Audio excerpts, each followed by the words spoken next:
duty to protect witnesses in this investigation. That risk, that threat to witnesses was only confirmed. In this case. He wouldn't. He'd come. Maybe he'd come. Maybe he wouldn't even come. I think. Also issued a statement. We'll do it live. I'll write it and we'll do it live.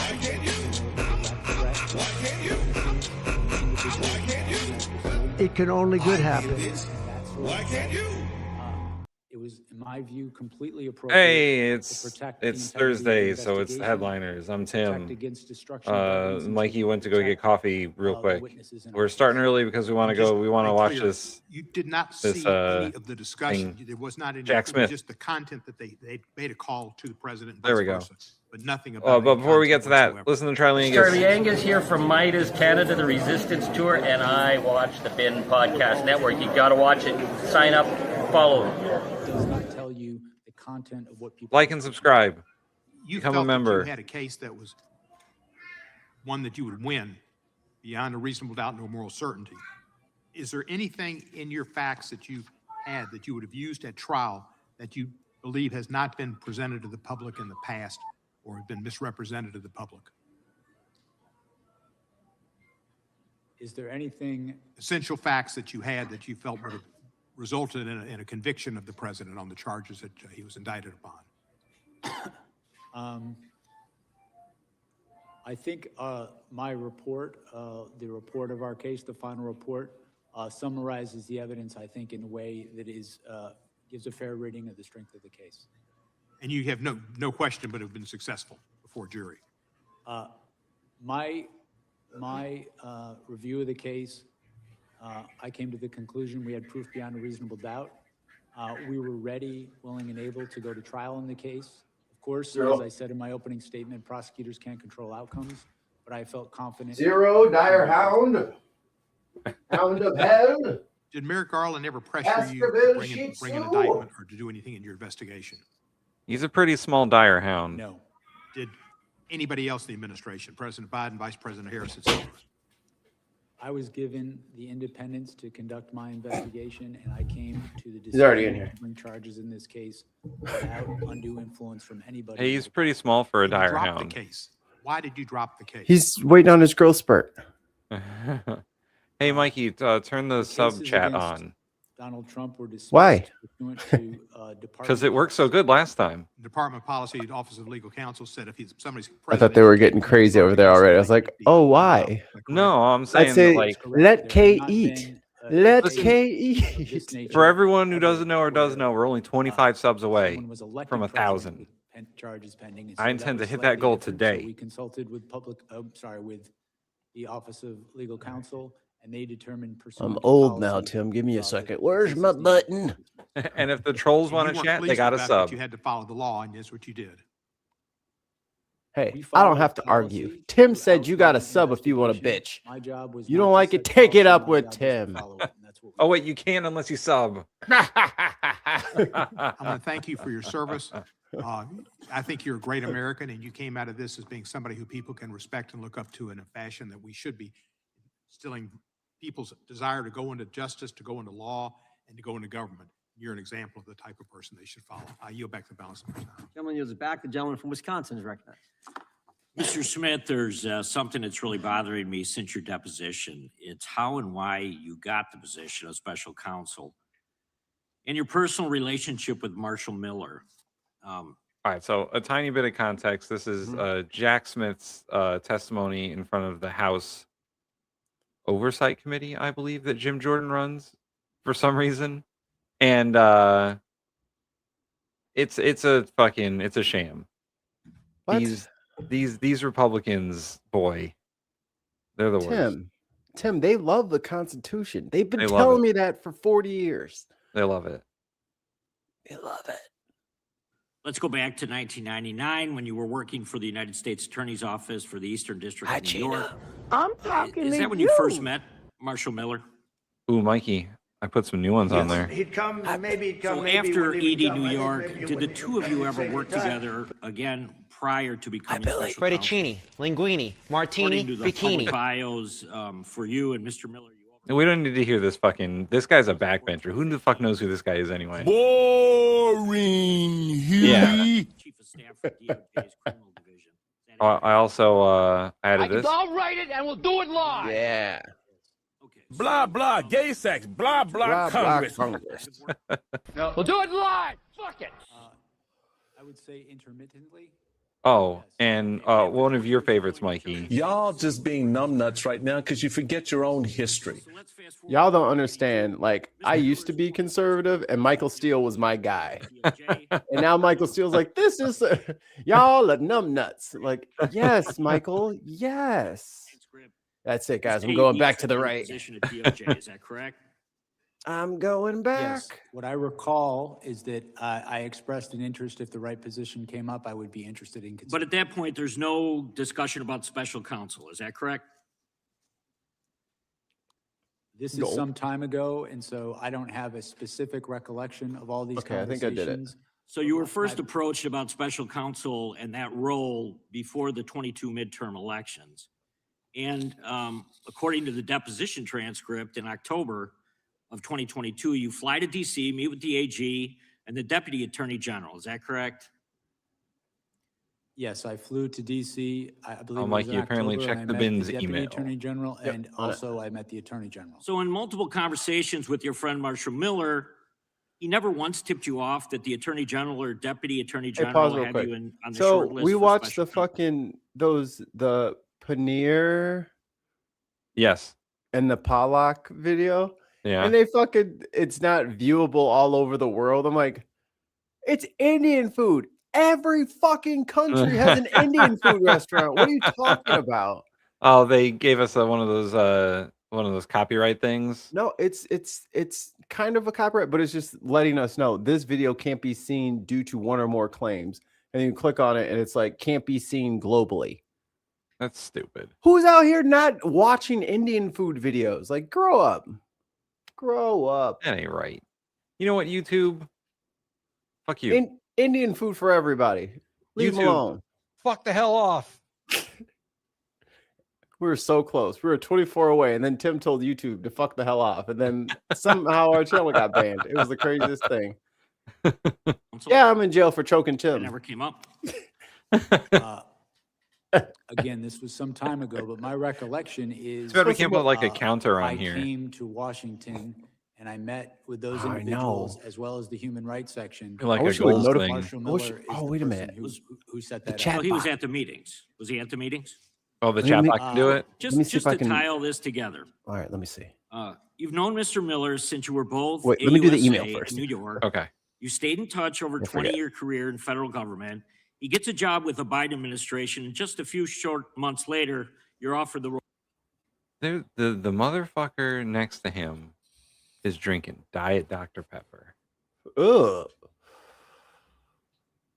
Who drinks Diet Dr. Pepper? Just drink it. Just fucking drink Dr. Pepper, man. Or water, you know? Have a water. Like if you're There's- gonna splurge, splurge. This is what Congress drinks. There's Diet Dr. Pepper over here. There's a Diet Diet Coke in Coke, front of this yeah. guy. And then behind them is a sugar-free Red Bull. Y'all got diabetes? Y'all are numbnuts. of special counsel.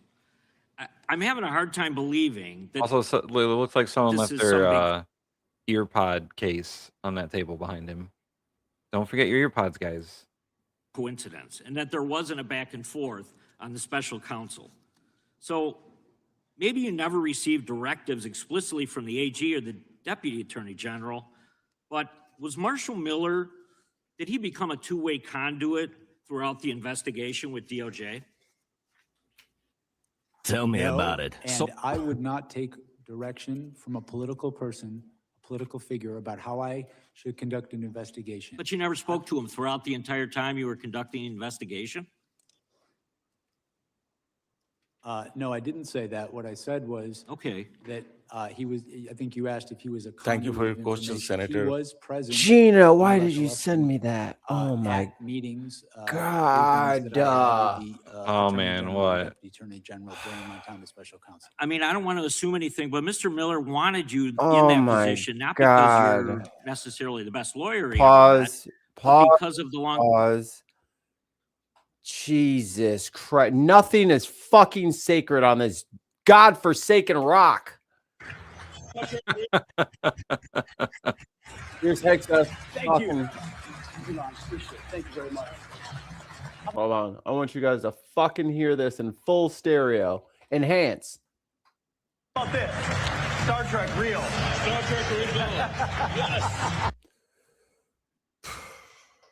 Oh no. Oh God.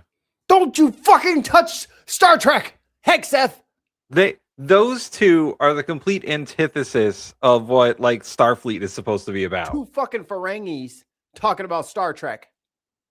If Gene Roddenberry had saw that, he would die again. Up, his fucking corpse is throwing up in its grave. Jesus. That is terrible. I can't believe he said that shit out loud into a micro. This is sick shit. Oh. Don't you fucking touch Star Trek, you dirty drunk. I gotta clip this. Thank you. Appreciate it. Thank you very much. How about this? Star Trek real. Star Trek original.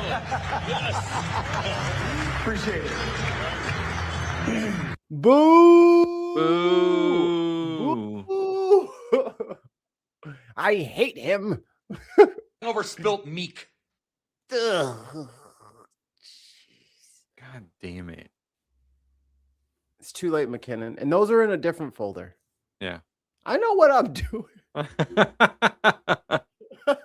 Term friendship that you have with them. Come on, Gina. We're supposed to be What friends. I can tell you is I have been a prosecutor for Billy. 30 years. I have been an apolitical public servant for 30 years. I've prosecuted cases against Democrats and Republicans, all the same. I've had, in my view, the experience necessary for this position, and that's why I accepted it. So he knew that you Like, I don't mean to harp on this, but Elon would want to build like the mirror universe Starfleet that's evil.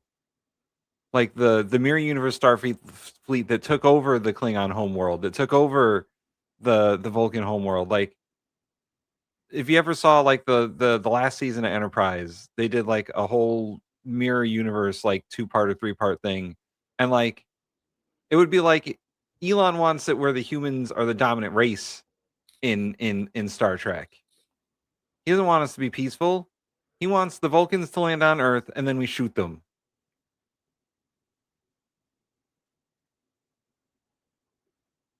Anyway.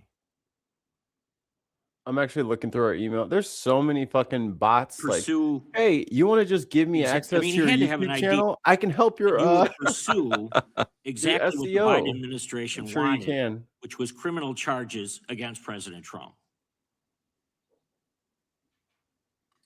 I think that anybody who knows me well knows the Tim, do you have the idea Threads? that I would take direction from the Do I have what?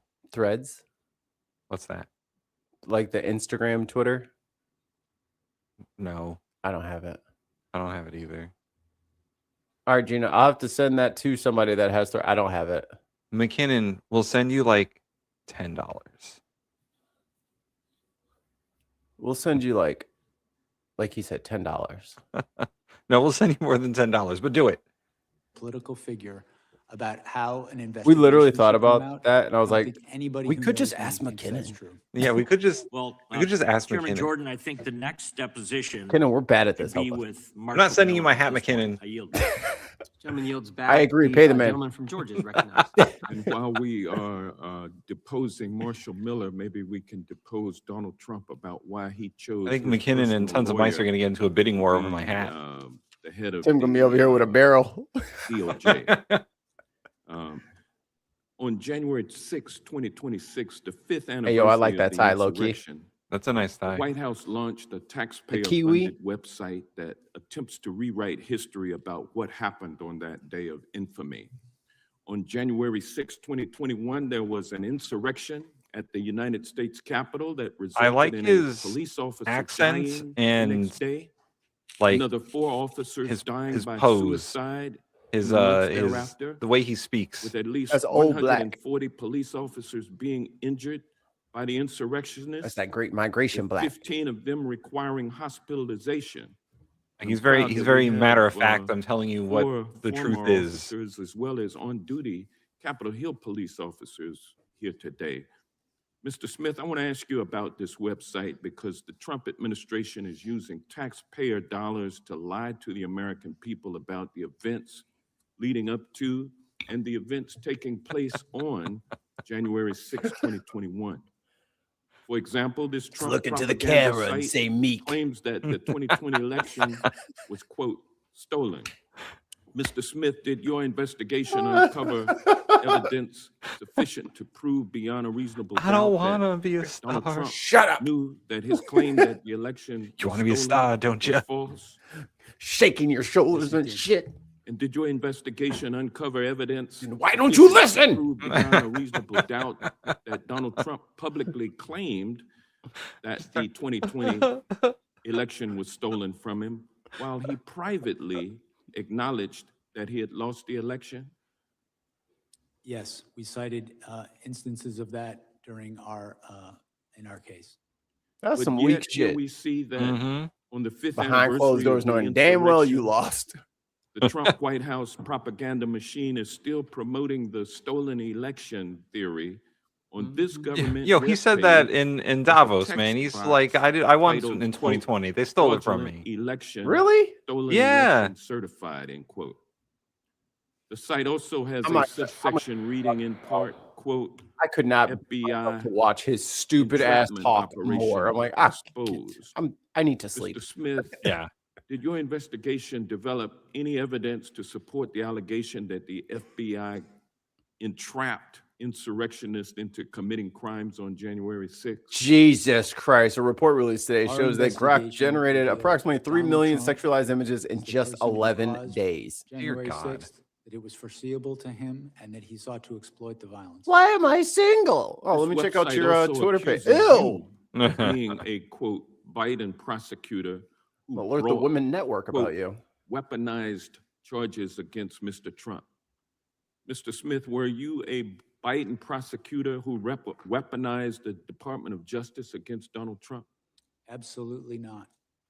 Did Attorney General Merrick Garland direct you to prosecute Trump because Donald Trump was running against Joe Biden in the presidential election? Yes. No. Oh. There Absolutely. are also allegations that President How'd you know Trump that? was the victim of, quote, That's supposed to be lawfare, secret. and accusations that the Department of Justice lawyers who prosecuted Donald Trump used, quote, fabricated indictments and rigged show trials. Did you, Mr. Smith, or the men and women working on your team work to fabricate indictments or put on rigged show trials? Thank you for your No, we question, secured Senator. indictments from grand juries, and we were prepared to prove our case in court beyond a reasonable doubt. Did you use your appointment as special counsel to conduct a politically motivated witch hunt, scam investigation, and prosecution of Donald Trump? I did not. We followed the facts and we followed the law. Where that led us was to an indictment of an unprecedented criminal scheme to block the peaceful transfer of power. And those indictments have been dismissed. Can they be re-brought or resurrected after this, after Trump leaves office? Hell yeah. They were dismissed without prejudice. So they can be refiled?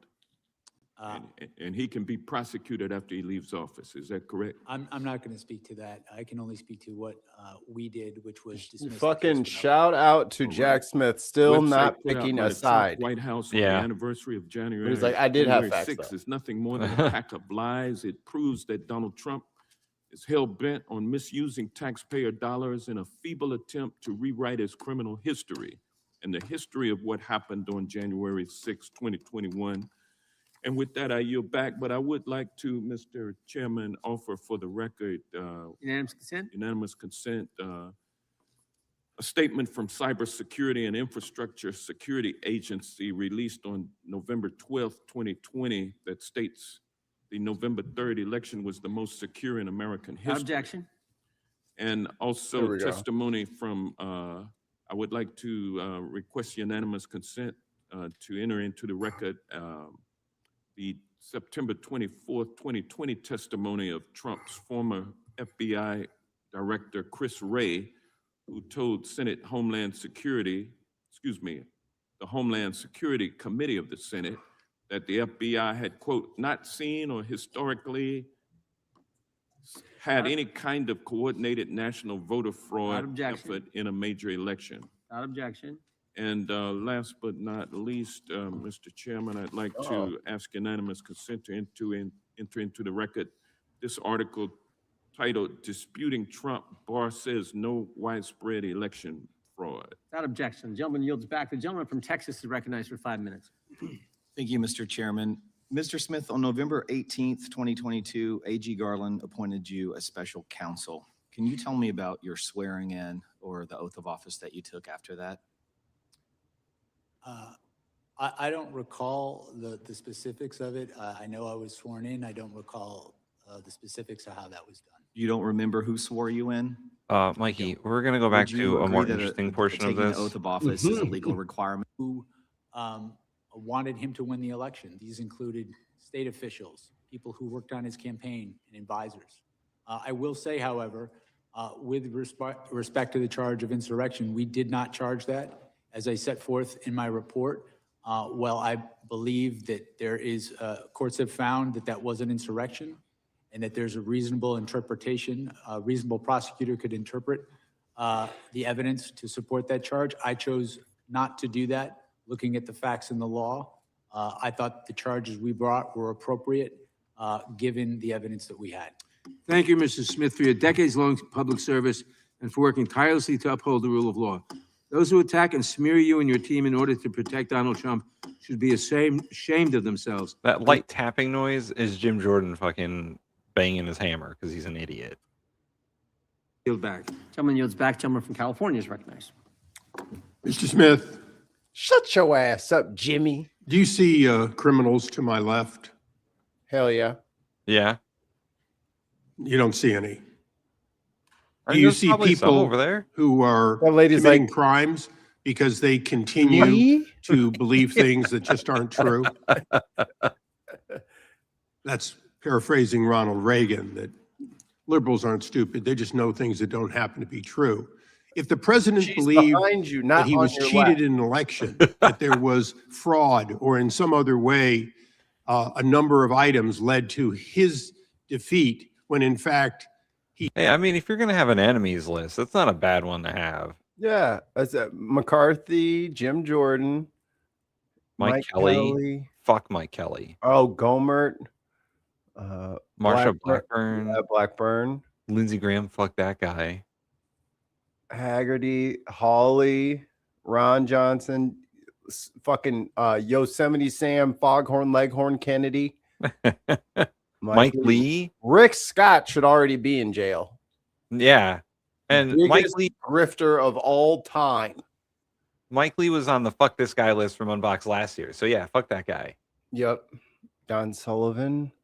And Tommy Tupperville. Oh, Tupperville, the same guy who's over here still trying to beat the fucking beat the what's it called? The MAGA drum when they're sending him the worst voice. I could play the voicemails again.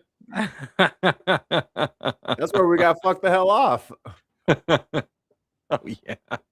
That was the voicemails he was getting. So yeah, I mean, not a bad enemies list to have. You're gonna have an enemies list. Most of these guys are pretty fucked up. They're going to jail anyway. Yeah. Ooh, especially Lindsey Graham and Jim Jordan. Those guys are definitely going to jail. They definitely played their part in January 6th. Should have won according to the Constitution. Does that make him a criminal?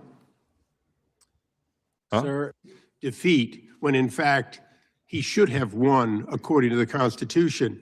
Does that make him a criminal? Sir, No, that's a yes or no, please, Mr. Smith. These people here are continuing to grapple constantly with things that aren't true, like socialism works, or that somehow everything the Republicans do is evil and everything they do is right. They've never reached a conclusion in a typical partisan case in which we're not evil because we think something different and we're not wrong. You understand the Constitution. Do you understand the Bill of Rights, that someone has the absolute right to believe something, whether it's true or not, and to advocate for something, whether it's true or not? Do you understand that in addition to your oath to... Don't you understand that the First Amendment says that you can yell fire in a crowded theater? No, it doesn't. It That's doesn't. not protected fucking speech, dickhead. If it's proven over and over and over, it is 66 times in court proven. yeah. Fucking hell. Oh, God damn it. What an idiot. This I'm guy's trying to gonna get a sound clip so I don't get primaried by some MAGA Republican, don't you think? Shut your weak ass up. You're always, I hate that shit. Isn't it possible? No, bitch, it ain't. Right. Next question. Yeah. Jack Smith, come on. I'll be your Luther. I'll be your anger translator. I'll be your anger translator. No, the you lying Constitution, slut. that's one of the things the First Amendment allows for, isn't it? No, that's not protected No. speech. Yes, sir. Okay, so if you know that people have a right to opine, lobby for, assert, do everything they can legally to Send to in ask fake for electors. people to make Send a mob to the Capitol building. An armed crazy mob to kill senators and House members. Yeah. Isn't that part of the First Amendment? Doesn't the Bill of Rights say that if you lose an election, you can just send a mob Isn't to an kill insurrection whoever? part of the First Amendment, sir? Isn't that Can't true? you kill anyone who doesn't vote for you, sir? What the fuck? No, dumbass. That's never been a rule. What are you saying? No, you can't do that. Sore different loser, bitch. decisions, then why is it you saw criminal conduct on behalf of a president who believed he didn't win? Chairman Jordan and myself have something in common along with a number of others here. Chrissy in the chat says, oh, please correct me, Mikey and Tim, but I heard yesterday that the First Amendment protects pornographers, including those involved in CSAM in practice. If you're talking about the Legal Eagle video that came out yesterday, which was pretty good, no, CSAM is not protected because the parties involved have to consent. Minors cannot consent to anything. Yeah, by law they can't consent. So They can't agree. Even if they're 17 and they really, really want to, they can't.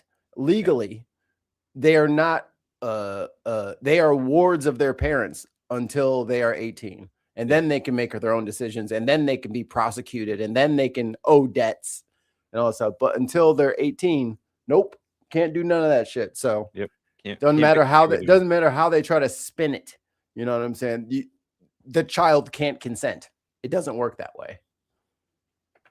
Which is why Elon is going to go to jail for his little machine over there. yeah, is the worst AI ever. Oh, Mecha Hitler is into CSAM. Who'd have thought? Yeah. You get out of it AI what you put into it, and look what Mecha Hitler's up to. And that's why I'm not on X anymore. We saw wrongdoing, and on January 6th, we voted not to confirm 2 states because they had violated the U.S. Constitution in how they selected who got ballots. Who? And Which yet, 2 states? Which states? Probably Georgia. Where he from? It's probably Georgia and Pennsylvania. I can't tell which. you're going to come here and What say, his name is. "Oh, I There's a just head in followed the way. law." Isa? I think his name is Isa. His last name is Isa. ISSA. Yeah. Let's see. Look at the dead eye look on Biggs over here. Look at these people. Mikey. Look at the lady next to him. She's just looking at like, what the fuck is he going? I need a screenshot of that. And this poor little librarian girl that got holding this piece of paper. Get a goddamn easel. I picked a woman to be in my and make her hold a fucking sign. Don't treat her like that. Where is oh this my god. motherfucker He's from California's 48th district. Ugh. This is why California needs to be like 5 different states. North County. Oh, and San Diego. So he's around San Diego. Okay. Well, he's getting fucking redistricted out. Yep. Bye-bye. Bye-bye. Texas, did you like that? Did you like that? You want some more? You want to do it again? Oh my God. Indiana's like, we're going to redistrict too. It's like, you only have 5 people. You knock yourself out. Didn't they decide not to redistrict? And their Republican Party just say that we're not going to do it? It's too much effort. They don't know how to do it. Yeah. Who going to draw up their maps? All of them together have a high school diploma. So I'm not sure what they plan on accomplishing over there, but does Illinois have like beef with Indiana? Is that what's going on here? Indiana is the annoying little brother that fucking breaks all the shit, calls mom to get us in trouble all the time. They're the worst fucking sibling ever. At least Wisconsin lives on their own. You know what I'm saying? Wisconsin moved out and has their own like trailer or whatever and is doing just fine. Hey, works at the fucking brewery. You know, Indiana is just hateful little rage monsters that are just jealous of everything. Is that the state that Mike Pence was governor of? Yeah. Yeah.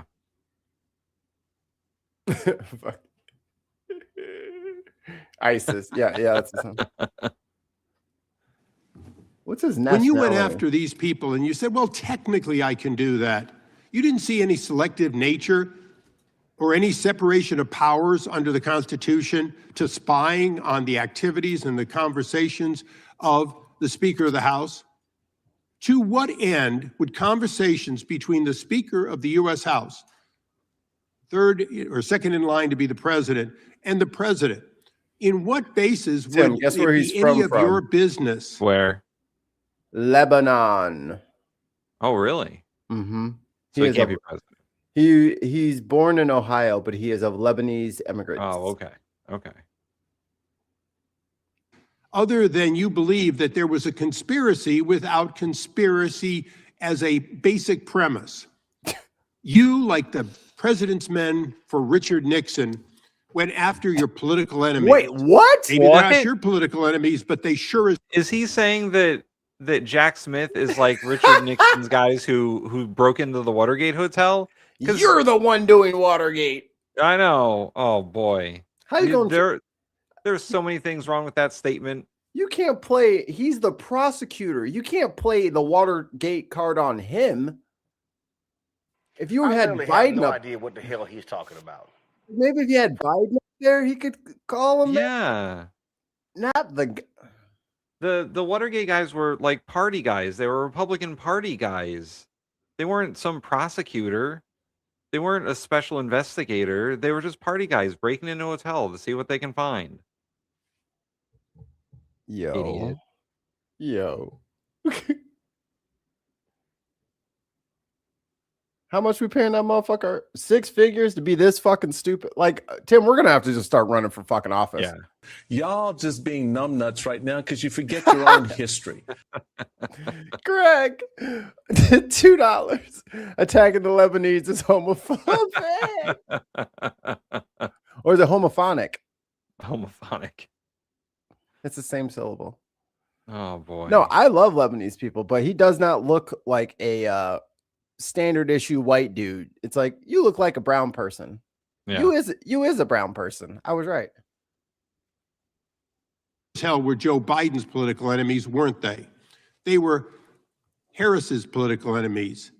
They were the enemies of the president, and you were their arm. I think it's also hilarious that they didn't quite update the scripts that they had from before. They keep referencing Biden, even though Biden was completely out of the race. You know? Yeah.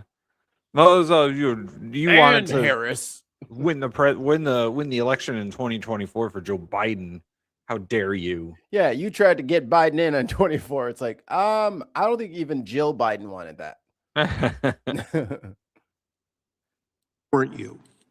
No. No. Oh, great. So you spied on the Speaker of the House and these other senators and so on. Y'all let Sly Cooper Fox come up through this. Oh my God. And it can only good happen. That's why I don't wear diamonds, because a fucking dude in a big bag with a money sign on it might fucking tiptoe into my shit and steal it. Informed no one, and in fact put in a gag order so they couldn't discover it. If they were not subjects of a conspiracy investigation, why did Congress, a separate branch that you, under the Constitution, have to respect, why is it that no one should be informed, including the judges? As you went in to spy on these people, did you mention that you were spying on seeking? Yeah, I like what CounterKev says. CounterKev says it's spied, so AKA investigated. Like he wasn't fucking spying on people, guys. He was looking for information. Y'all literally took people and put them in suits and gave them papers and told them to go to Washington, D.C. and pretend to be the fucking electors of the state. Yeah. Knowing damn well that they were the wrong fucking people and that they could later cry foul that, hey, that person's not a real elector. We better go ahead and check all the electors again to make sure that they're all correct. And then there'll be this big delay. You're not fucking as clever as you think you are. As soon, like, because they started sending those people in November. Yeah. So before the certification on January 6th. So this is a premeditated fucking plan. And you know who those fucking people who got caught and prosecuted, you know who they said that they talked to? The motherfuckers on that list to your left. Those are the people that they said that they worked with. So yeah, he followed the right people. Biden lives rent free in Trump's head. Sleepy Joe, I miss him. Where is he today? He doesn't pick up the phone. I hope he doesn't have cancer anymore. I'm deporting cancer from Joe Biden because I love him so much. I think about him a lot. Records, so you he's my Sleepy Joe. He's my Sleepy Joe. My Snuggle Joe, I call him now. We snuggle every night. He gives me an ice cream cone, but I don't eat it, but I don't tell him.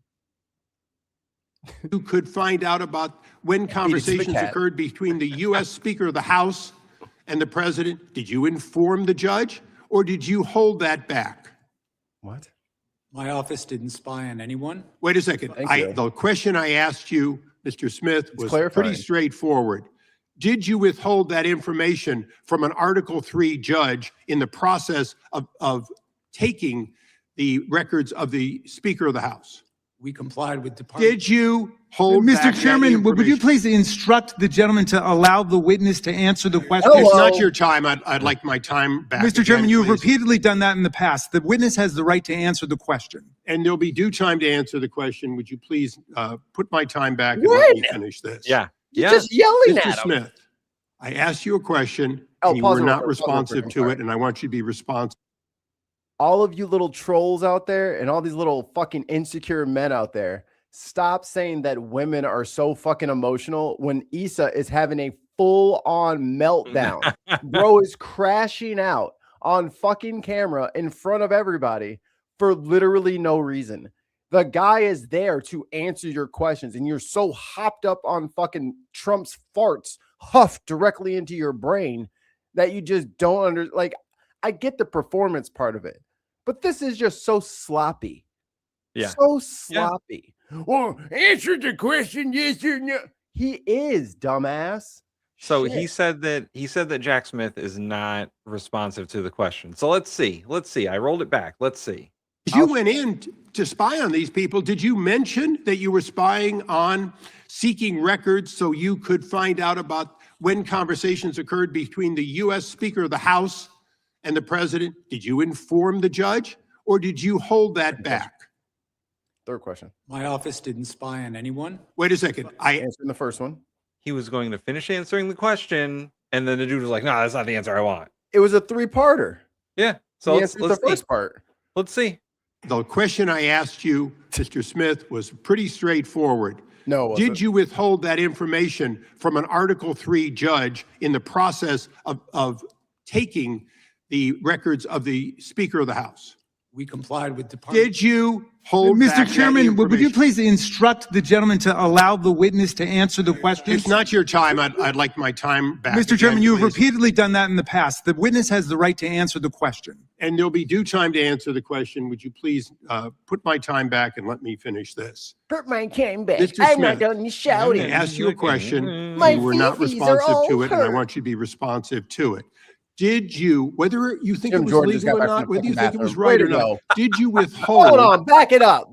Back it up. Wait This a motherfucker second. wasn't even sitting down. One more. All right, now play. And you were not responsive to it, and I want you to be responsive to it. Excuse me. Did you, whether Jim Jordan's like, did they call my name? What I miss? What I miss, guys? I had Taco Bell last night. Fucking not sitting well. Whew. you think it was legal or not, feel whether better, you think though. it was right or I feel not, better. did you withhold the name of Kevin McCarthy, Speaker of the House, when you were seeking records on Kevin McCarthy, the Speaker of the House, or Jim Jordan, the chairman of this committee? At the time the gentleman is. No, is- you please got give a me few more back the seconds. time that would take it away. I'm just expired, but we're gonna let you- No, bro. You weren't here. You were in the bathroom. You were taking a shit. You while were this shitting. happened. You were shitting, and you, Jamie In fact- Raskin had a very good claim on whether or not like the guy should be able to fuck. If Jackson is allowed to fucking answer without being browbeat again, and you missed it because you were fucking in the porta potty. He was there. He was in the porta potty for over 2 minutes. Over 3 minutes. Well, I mean, it's locked in place. Oh, it is locked in place now. Whoopsie. It's stun locked. Either way, he was there for a while. Anyone? Wait a second. The question I asked you, Mr. Smith, was pretty straightforward. Did you withhold that information from an Article 3 judge in the process of taking the records of the Speaker of the House? We complied with Department. Did you hold back Mr. that Chairman, would you information? please instruct? So when this guy, Thank you for when your this guy question, says Senator. Mr. Chairman, yeah, he's not even fucking there. There's no one running the meeting anymore. He stepped out for a minute. I had to really go. The gentleman to allow the witness to answer. Representative, on behalf of the This is- president, this is withheld order that of Article time. 3. Mr. Chairman, are we that being granted the information. same leniency? And with that, I yield back in Yield disgust of this witness. Sticking with Boy, California, shut the your gentlelady weak ass from up. California is now recognized. Mr. Smith, thank you for being here today. Earlier the chairman spent a lot of time talking about Cassidy Hutchinson, who we know was just one of many witnesses.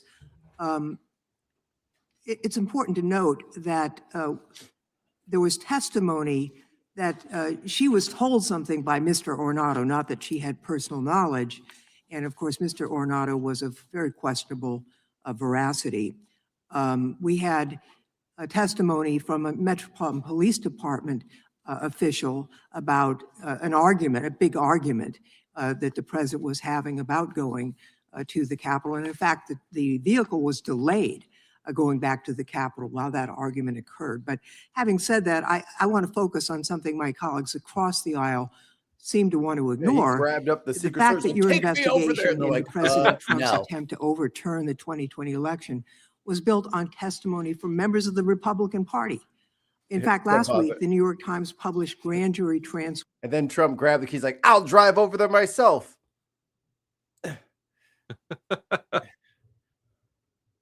Which one is go? This Damn car is all you! computer. I don't know how to drive Suburbans. Should be like a golf cart. Where's the love little thing by Tesla.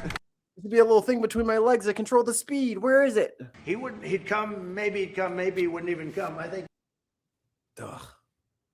All right, let's do From Georgia that show the same pattern in Oh, Trump's there's Georgia one more criminal interesting bit case. when it Georgia's gets to the end of Republican this Attorney lady's General Chris time. Carr testified that he told, quote, and this is a quote, Miss "We're just not Lofgren. seeing the things that you are seeing." And the late Georgia House Speaker David Ralston, also a Republican, testified that Trump's fake elector scheme was, quote, "the craziest thing I've heard." And then there's Senator Lindsey Graham, one of the president's Yeah. closest allies. In his secret grand Yeah. jury testimony, Senator Graham told the No. jurors, quote, "I have told him more times than we can count that he fell short." You know, I think it would be, but then the ranking member would have been in charge while the chairman was gone. So there was somebody there who could have like dealt with it, but you know. unquote. They're And then he children. said this, Yeah. quote, if you told him Martians came and stole votes, he'd be inclined to believe it. Martians, that's from Senator Graham speaking under oath. So here's my question. Mr. Smith, in your deposition with this committee, you testified, and here's a quote, our case was built on, frankly, Republicans who put their allegiance to the country before the party. Also, that the president's closest allies are telling him that his claims of election fraud are wrong. And so I'm just wondering, can you explain what you meant in your deposition that it was Republicans who were putting their allegiance He's a legacy to draft their dodger. country ahead Yeah. of their party? Yes. There were witnesses who I felt would be very strong witnesses, including, for example, the Secretary of State in Georgia, who told Donald Trump the truth, told him things that he did not want to hear, and put him on notice that what he was saying was false. These were people who knew how the elections were conducted in these states. The And bone spur doesn't I fall believe far that from the witnesses tree. of that nature, witnesses who are willing to tell the truth, even if it's going to impose a cost on them in their lives.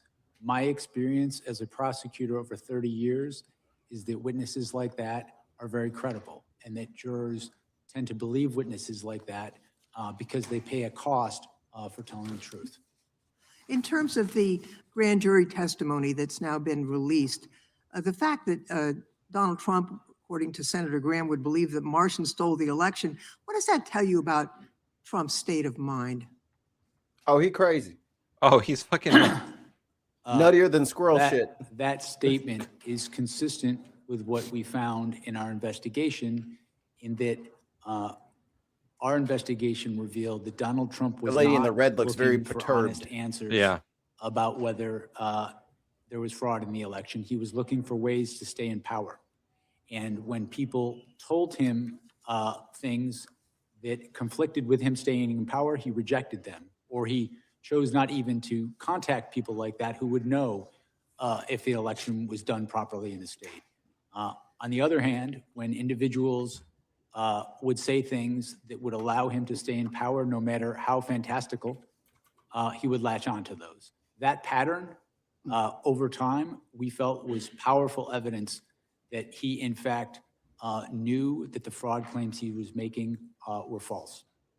Hi, You know, Allie. who were some of the Hey, Ellie. Republican witnesses who told you that who told President Trump that his claims of election fraud were false? Can you share that with us? Who he's gonna Liz name Cheney. names? Steve Bannon, Mitch McConnell. Kevin McCarthy. Mr. McConnell, this is getting out of control. Obviously, I can't run like I used to. obviously Lindsey Graham. fucking Mitch McConnell just fucking.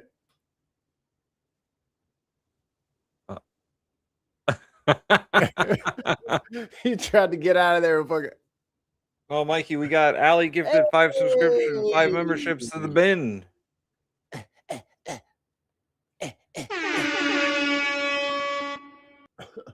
Who are the wonderful people who have been gifted memberships by Allie?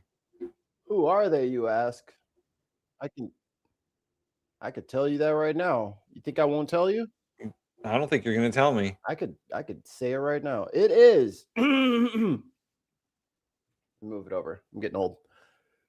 Native atheists. Tell me about it. So Tons of Mice's third wife.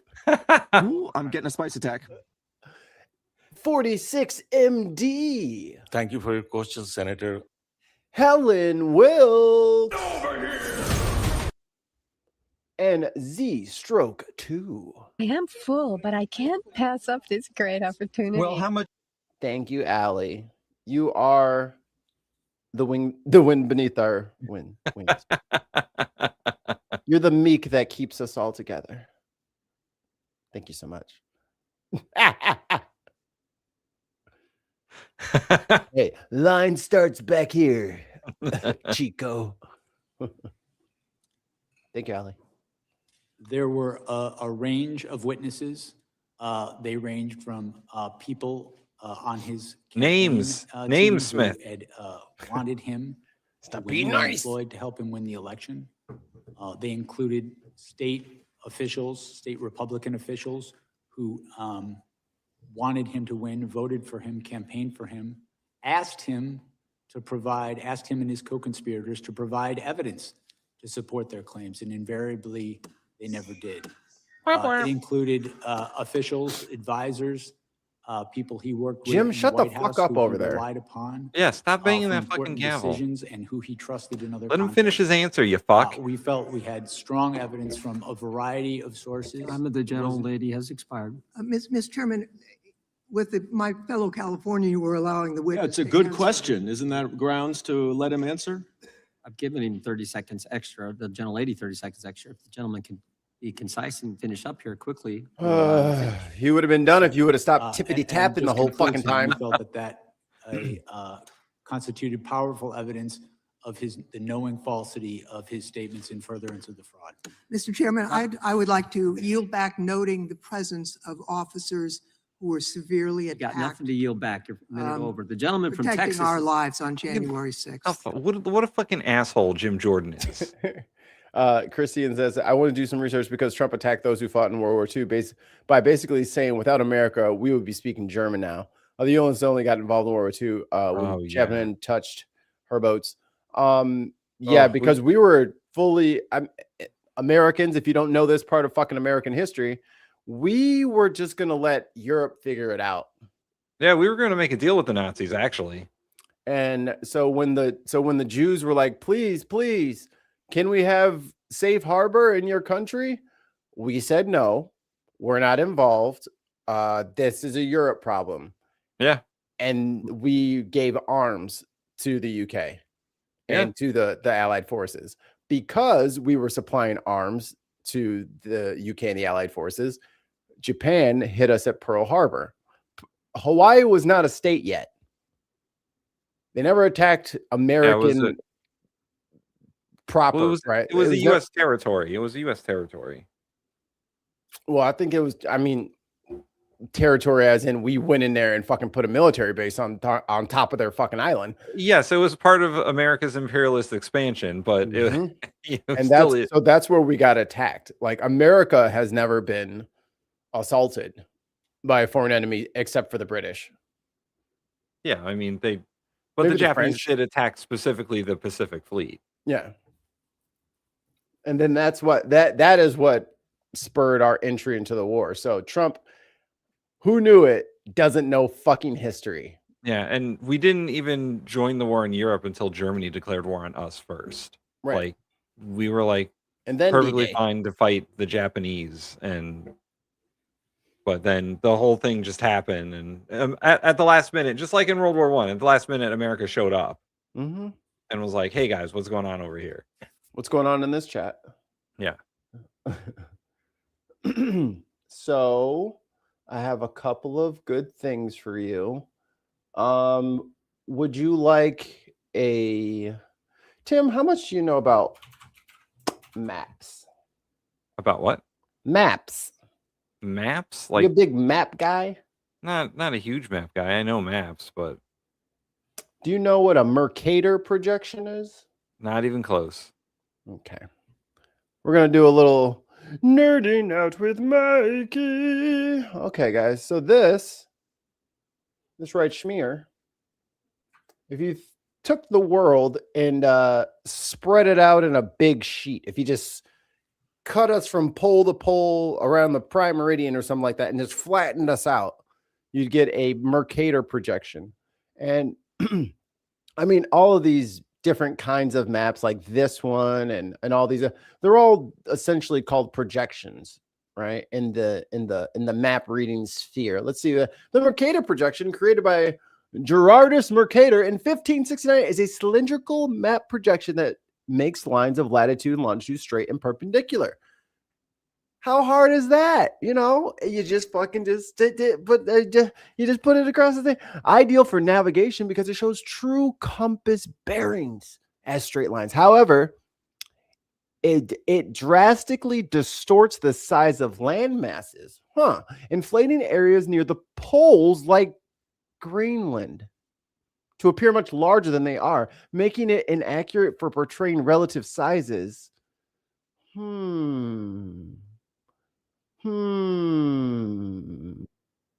this is like our maps are weird because we make things bigger or smaller than they're actually supposed to be. Well, that's why it's important, Tim, to know how to read a map and to know which projection actually helps you. Our friends at Fox News are going to get a free lesson today. Covered with. And look at Tim Tam Lobotomy, fresh off of parole. Where the fuck has she been? Look at her. She's less blonde now. That's Tammy or Tommy. Oh, Tommy Lauren? Yeah, that's her. Damn. That does not look like Tommy Lauren. She's not fucking neon yellow like she previously was, like a tennis ball. ICE, President Trump has his sights set on acquiring Greenland to protect U.S. national security. We are going to do something on Greenland, whether they like it or not, because if we don't do it, Russia or China will take over Greenland, and we're not going to have Russia or China as a neighbor. Oh, he's so dumb. I Now can't listen President to Trump- that. All right. Borders with Russia. You can see Russia from Alaska. We don't need Russia or China as a neighbor. The only thing that separates us is an ocean, guys. You know, Tim, I'm getting real sick of Mexico. I don't want them as a neighbor. What Yeah, are you right. talking about? What are you talking about? You big stupid fuck. God, you guys are so dumb. This is why I can't argue with fucking MAGA anymore. They're too stupid. They're too stupid. Alaska and Russia are just barely separated by the Aleutian archipelago. Goes right there. There's a Bering man. Strait. It's a Bering Strait, and it's usually frozen. There used to be a land bridge there. Has reportedly ordered the military to drop a plan for a potential invasion of Greenland. Well, Joey Jones is at the touchscreen with more. Joey Joey, Jones. let's break it down. Who? Oh, we got touchscreen guy. Now, Tim, I just showed you. This is a Mercator projection. So not a to scale actual size of things.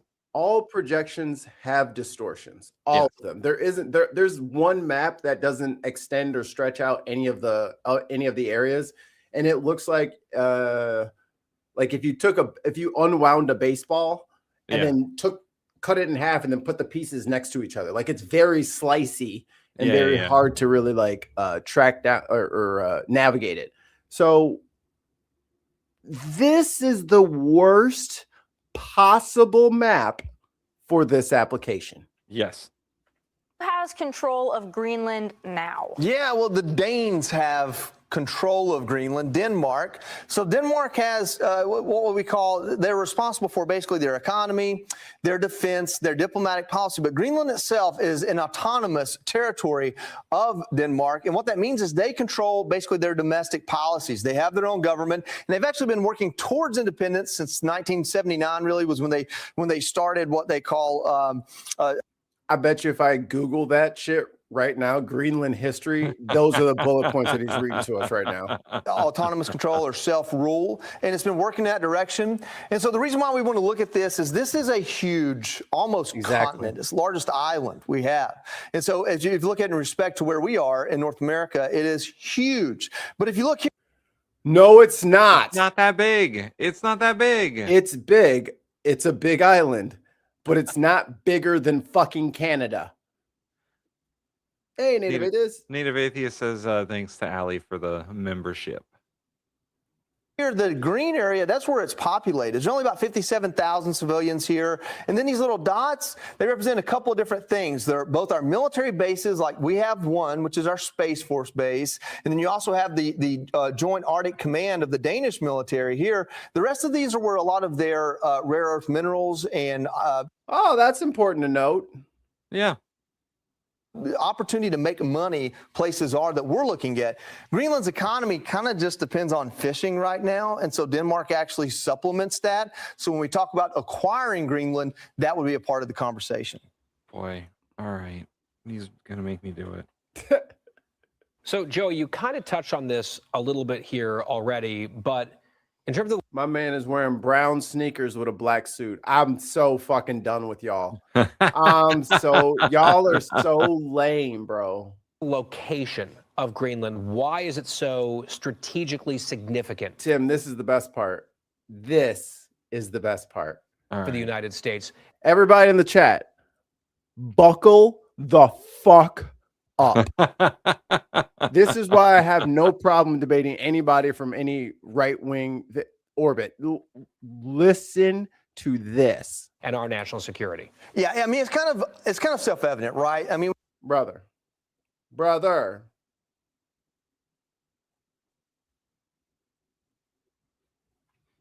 We talk about, this is the Arctic, right? The Arctic Circle up here, but this is the Arctic Ocean. When you look at some of our adversaries like Russia, their quickest route to us or just even to access our hemisphere is through the That's Arctic wrong. Ocean. This is called the Greenland, Iceland, UK gap, which is this area here, which is best for... I can't believe it. I can't believe they're this fucking dumb, bro. I can't believe it. It's unbelievable. Just look at the left side of the map. You can see part of Russia that's highlighted is so close to Alaska. It's so close to Alaska. The quickest way to get to us is through the fucking Arctic Circle. It's not. It's the Bering Strait. Swim across the Bering Strait. No, just jump. Just hop the 4-foot gap. It's all frozen up until the very edges. Just hop. Mikey, I think I can explain all of this. I think I can explain all of this. Oh my God. Lead paint? All of these motherfuckers are fucking flat earthers. That's the only explanation. It must be. The only way for Russia to get to us from there is because Russia ends on one side of the world and we begin on the other. So they have to go through the top part because they can't get to us from across. But that would be silly. Even if they went from mainland Russia to California, like, what are they talking about, dude? And Russia has, and then you people want to fucking argue with us when this dude is dumb. He is stupid. You can clear as day see Russia from Alaska. Like, I don't know what else to do with these people. This motherfucker has a career. He is salary. But by the way, I've learned that the United States already has a deal with Denmark and Greenland to put as many military bases as we want there. That's where they're like, what are you doing? Yeah, they're like, what the fuck is wrong with you? We already agreed to the things that you want. There's 50,000 people there, and they already have a military base. You just what can't else do you own want? Greenland. Yeah, like you just can't own doesn't Greenland. belong to you. Yeah. You can help defend us because we're allies. In NATO. Yeah. See, for everybody who just woke up today and you're like, man, I just feel so stupid sometimes. No, you're not. You could be working at Fox News. You're not as dumb as Jimmy John over here. Kind of self-evident, right? I mean, we talk about, this is the Arctic, right? The Arctic Circle up here, but this is the Arctic Ocean. When you look at some of our... Up where, bitch? You're fucking way past the North Pole. The North Pole is already...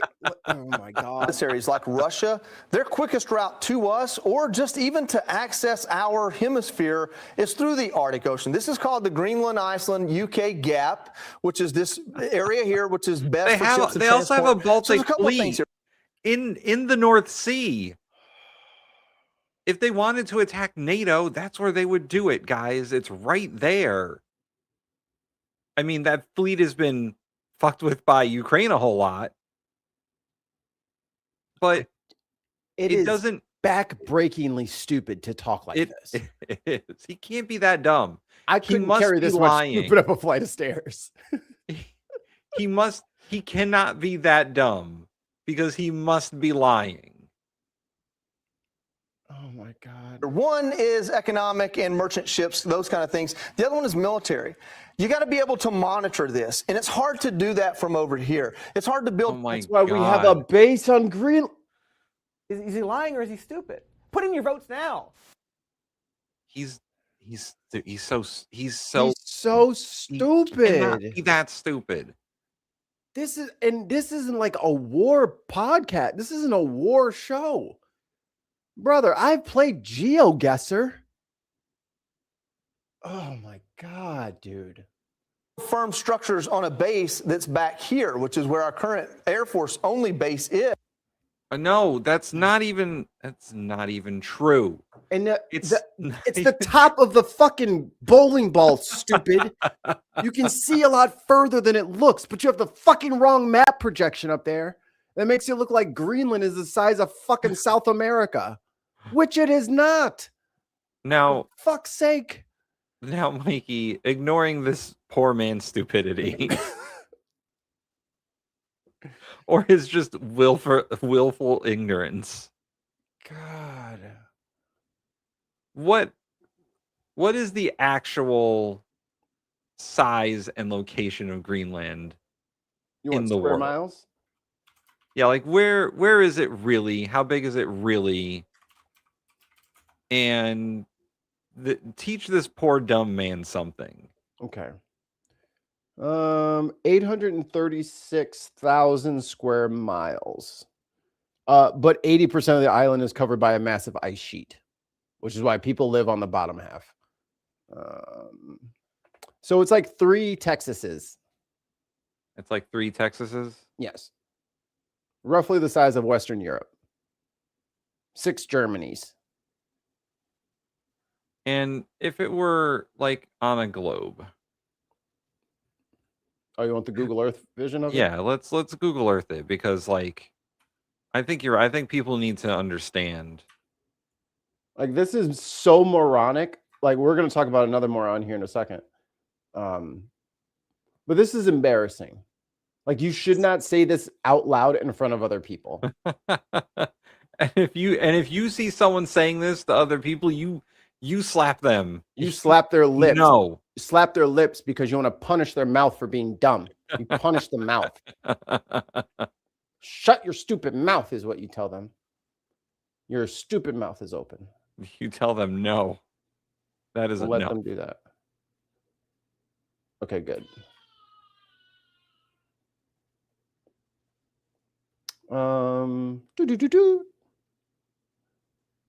Here's our little Earth. Whee! Oh God, it's spinning too fast. I feel No, it. it's not fast enough. I feel it. It's too fast. All right, I fucked it up. Hold on. Square me up here. Square me up. Reset to north. Whoop. Okay. So here you have the U.S. and our friends are across the pond, and then there's Greenland, way up here, and then the people live right around the edge down here, because as they said previously, this is a glacier. They used LiDAR and sophisticated radar technology to find that there is a chasm in Greenland that is, I think, deeper and wider than the Grand Canyon. Only thing is, it's filled with 700 to 800 meters of ice, up to a couple of kilometers in some spots. So that's where the Pandora virus is. That's but where yes, the Pandora virus is. So then people, I think our military base is over here, and then there's a couple of fishing villages because I don't know if you guys are aware, but it's very cold. Very cold up there. Up in the old North Pole there. Very, very cold. Very cold. Now, Mikey, show us where Russia is. Oh, Russia? Yeah, I can show you Russia. Right there. Okay, and where can you find the quickest point from Russia to America? So if you just zoom in right here, you got a little area called get this keyboard shortcut out of here. Oh, look, a little island right there. So there you go. There's the gap. That must be the most tense island in the entire world. Or chill. Yeah, maybe. They just speak both languages. Like, nah, man, they're over there. Nah, man, they're over there. This isn't the droid you're looking for. And if the Russians wanted to invade North America, I mean, they could use this little bitty gap right here, or maybe just fly from one of their bases over to. If anything, they could just take Alaska back and then launch all of their attacks from Alaska. Oh boy, that poor Fox News anchor. He's so dumb. He doesn't know that he's dumb, and that's the problem. You got to know when you're stupid.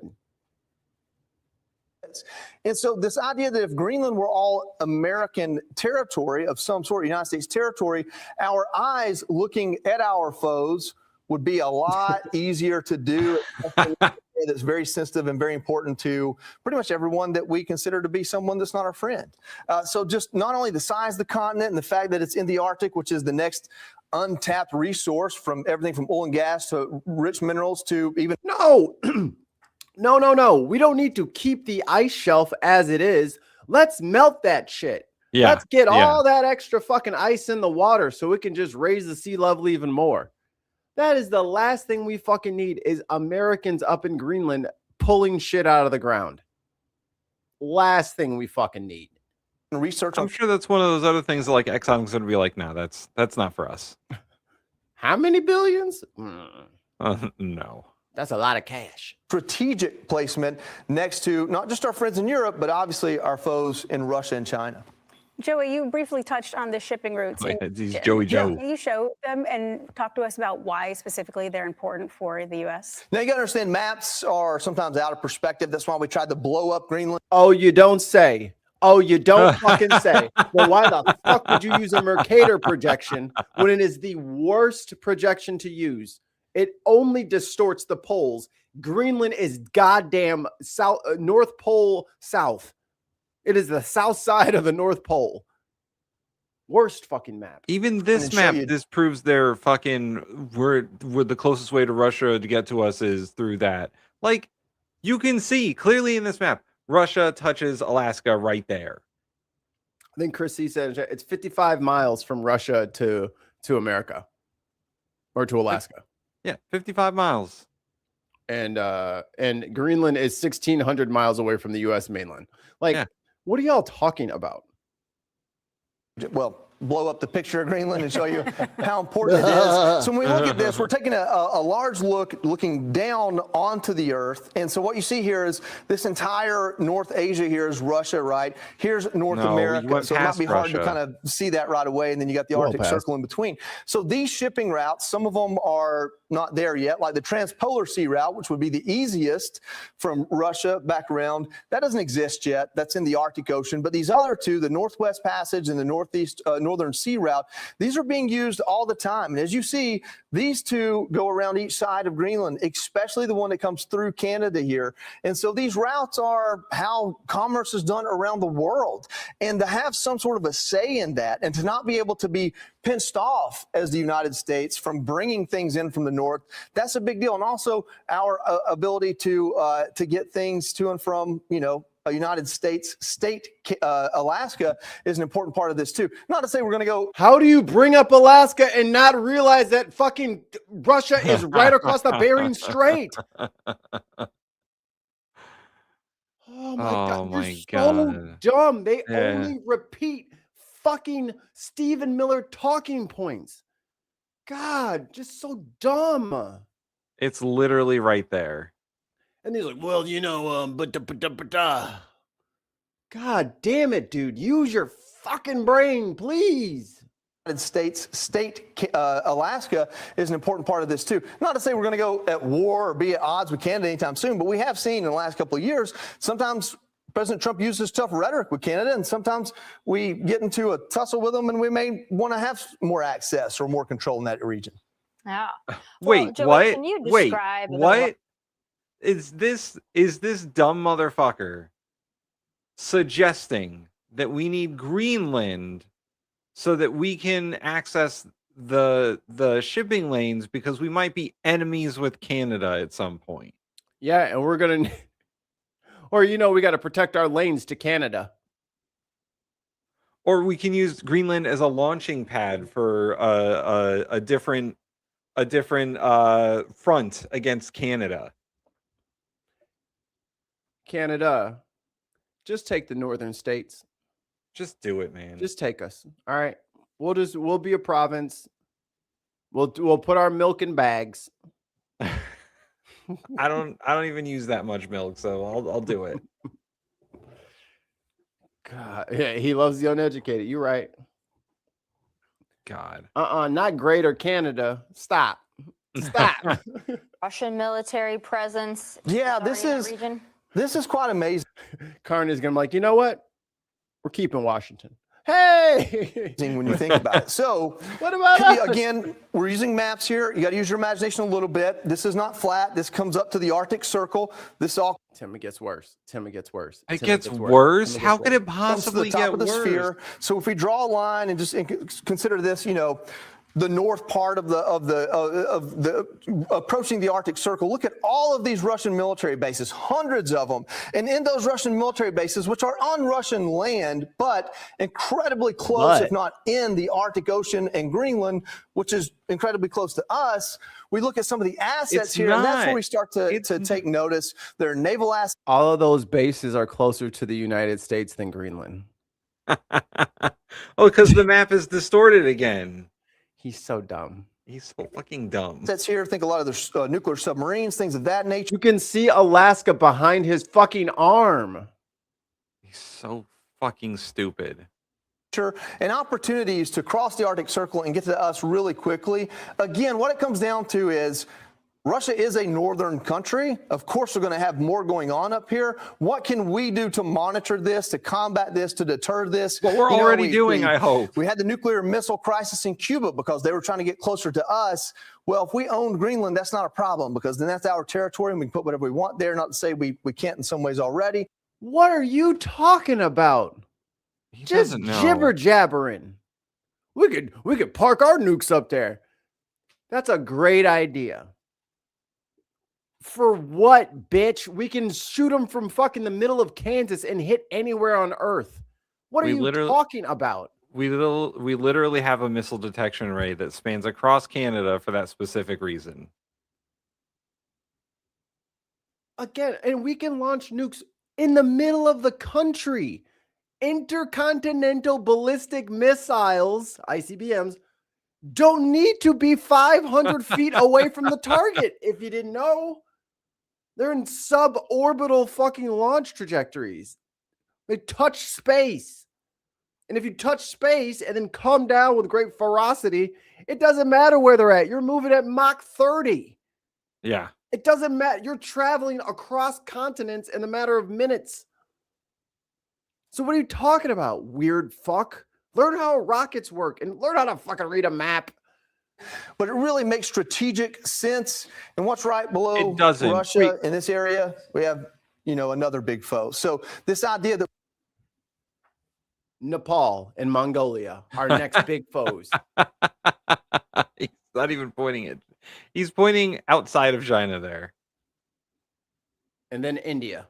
And then India, yeah. All those foes down there in the Asian subcontinent. How the fuck do you miss China? I would like to know, because China's not named on that map. Could he find China on that map? I don't know. And again, this is another Mercator projection. Look how fucking tiny China is on this map. Yeah, China's not The closer tiny. you get to the equator, the more accurate Mercator projections are. The closer you get to the poles, the more distorted. So Russia and Greenland are, I mean, this guy's literally just zoomed in on the same other fucking screen grab that they had from before. It's completely unscaled. This is the most useless. This map is only good for plotting points to show where on the landmass something would be. But for any kind of, it is so unuseful. And they didn't label all the countries for him. So he can't even fucking find China because it's too fucking tiny on this fucking projection. Oh, Don't know how to help you. I only know how to yell at you. We could have a larger presence there in Greenland, also be able to go in and You hear that, Nepal? We're coming for that ass. and explore so much there that is natural resources and opportunities to learn the world we're going to live in 100 or 1,000 years. I love it. Yeah. All right. Thanks so much, 100 or Joey. 1,000 years. I love it. I love it. Is 1,000-year thing, is that a Nazi trope? Is that a dog whistle? I don't think so. Maybe not us. Not specifically. White supremacists in the chat, let us know. We're at the board. You got to sub first, though. Oh God.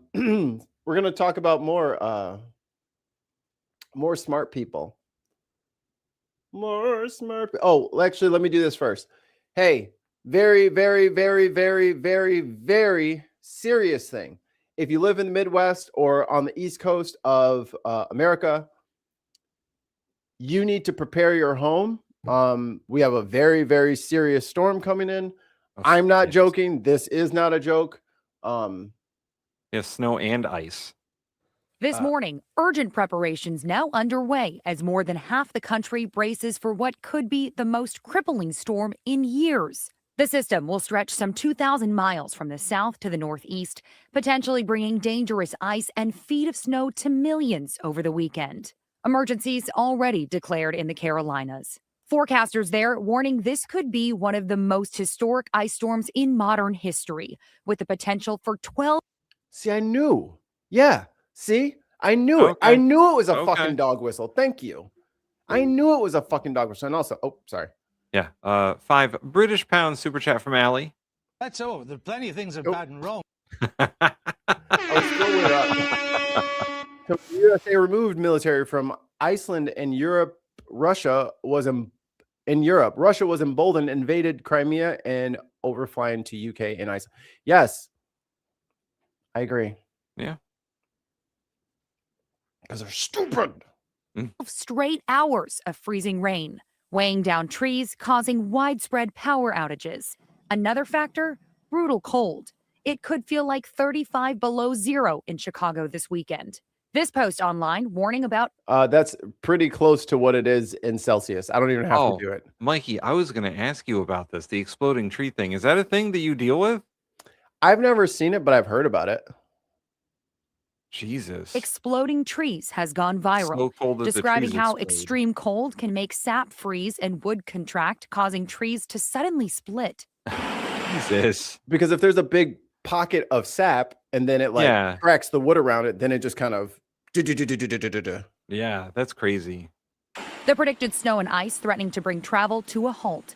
Many areas already facing low supplies of road salt after a busy winter. We noticed that halfway through the year, they were limiting the amount that we were able to bring into the store. Major airlines are already waiving rebooking fees for impacted travelers. In Texas, some residents are racing to buy portable generators. Oh, yeah. Hey. They all remember what happened last time.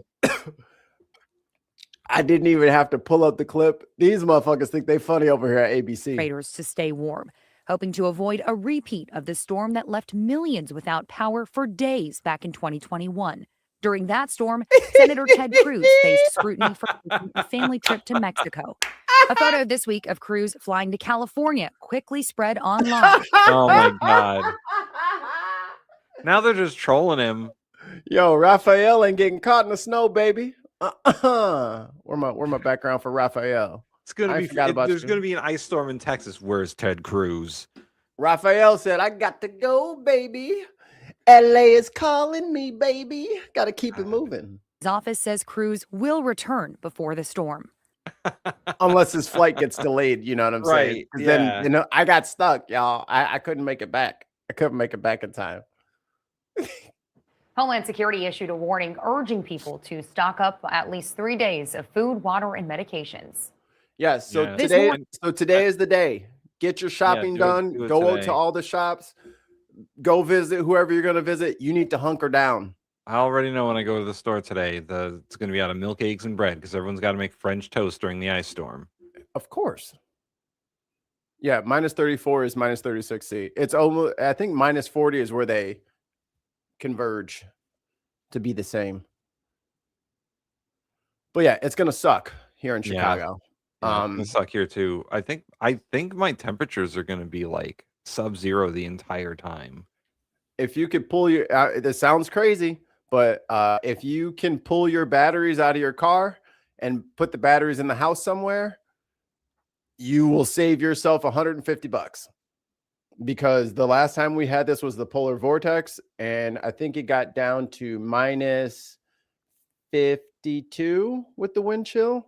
Jesus. And it exploded every fucking cell in my battery. That's crazy. So protect your electronics that are outside that can't come inside. Any hoses need to be stopped up, Vaselined, and the whole work. You gotta prepare the outside of your house. Oh yeah, we've got you don't want pipes bursting, because I'm telling you, if yours burst, there's 15, 20 other people and the plumber's not coming. Your house is gonna fill up with water and it's gonna be a nightmare. You gotta prep your house. Yeah, I've already got a winter storm watch and a cold weather advisory because it's gonna be fucking cold. Ooh, okay. I don't mean to critique, but it does depend on the type of battery. A lot of newer ones don't have those liquid cells. I have like the regular, like off the shelf drop into the car battery. And like, I even like, now I'm paranoid. I think I have like, let me see. I got to see what the numbers are. It's been a minute. Also, you can critique us. We're not sensitive like that. They like to yell at us. Let me see this chart.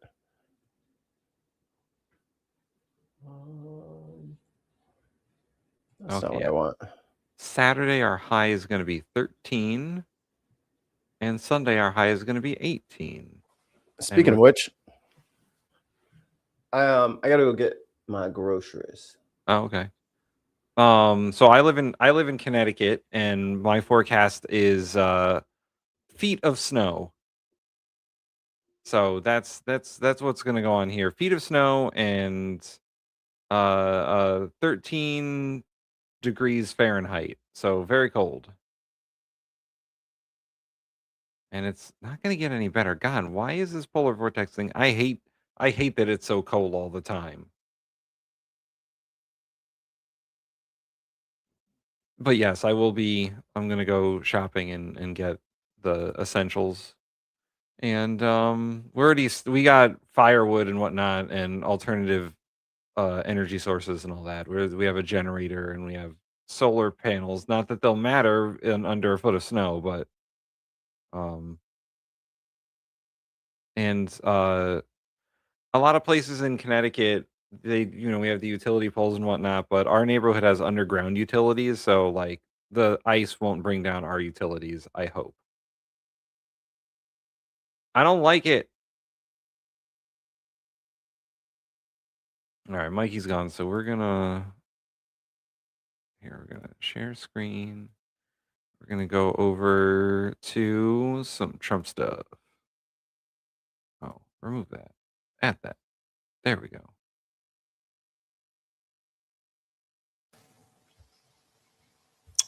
Well, thank you very much, Larry. It's great to be back in beautiful Davos, Switzerland, and to address so many respected business leaders, so many. This is Trump's Davos speech from yesterday. I think they summed it up in about 3 minutes. So I wasn't going to watch an hour and a half of him rambling on.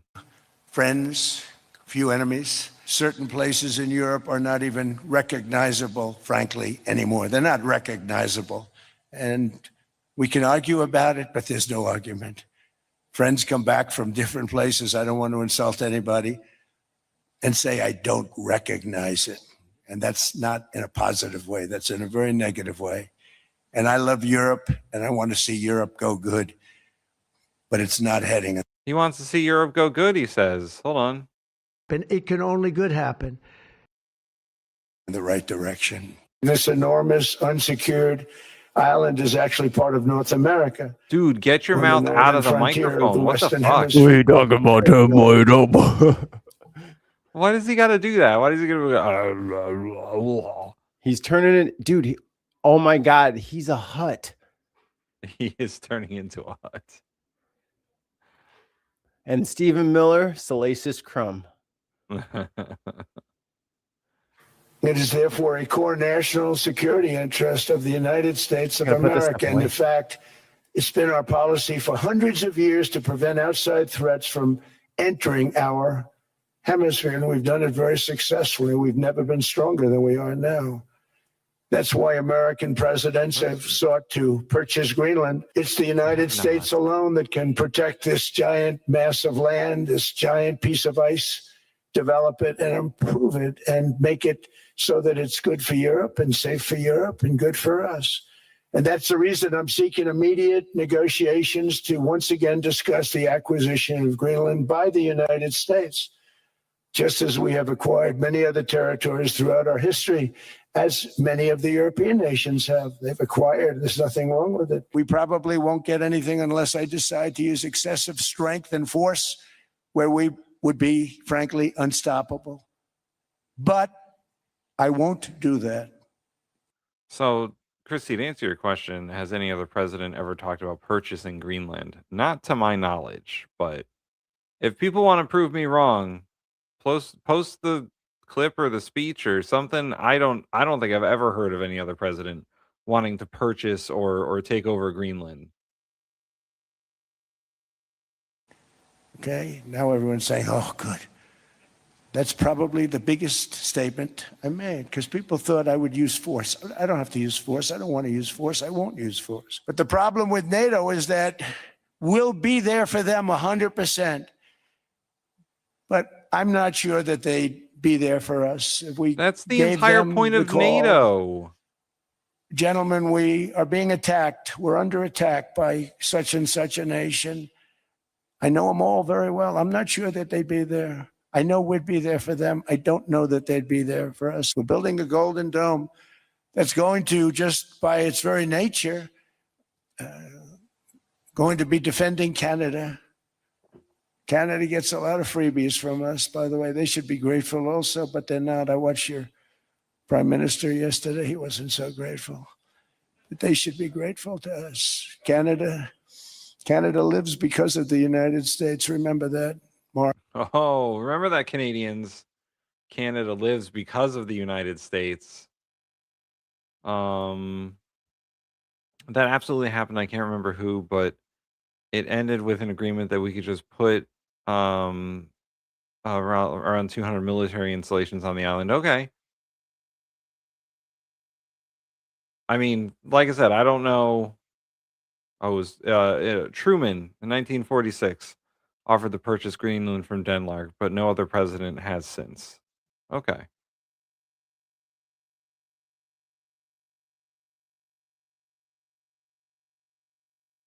Yeah, okay. Truman did it. Okay. I mean, that sounds like something Truman would do. A crazy guy. He's so crazy. All right, this is what all the Canadians want. Submitted to no limits, no constraints.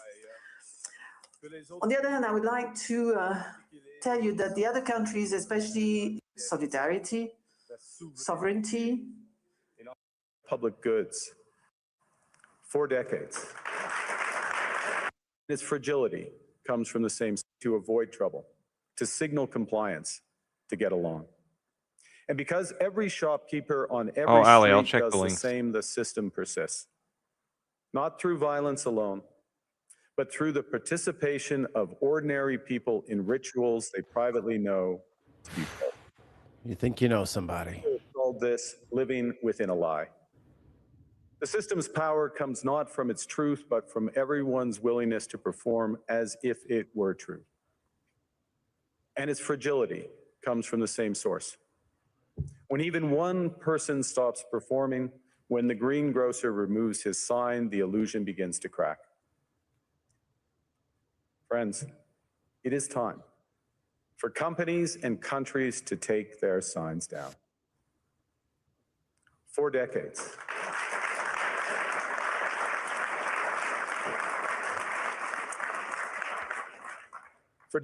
countries like Canada ESG. under what we call the rules-based international order. We joined its institutions, we praised its principles, we benefited from its predictability. And because of that, we could pursue values-based foreign policies under its protection.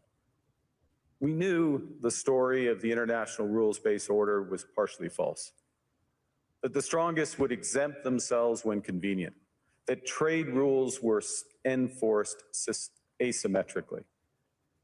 And we knew that international law applied with varying rigor depending on the identity of the accused or the victim. This fiction was useful.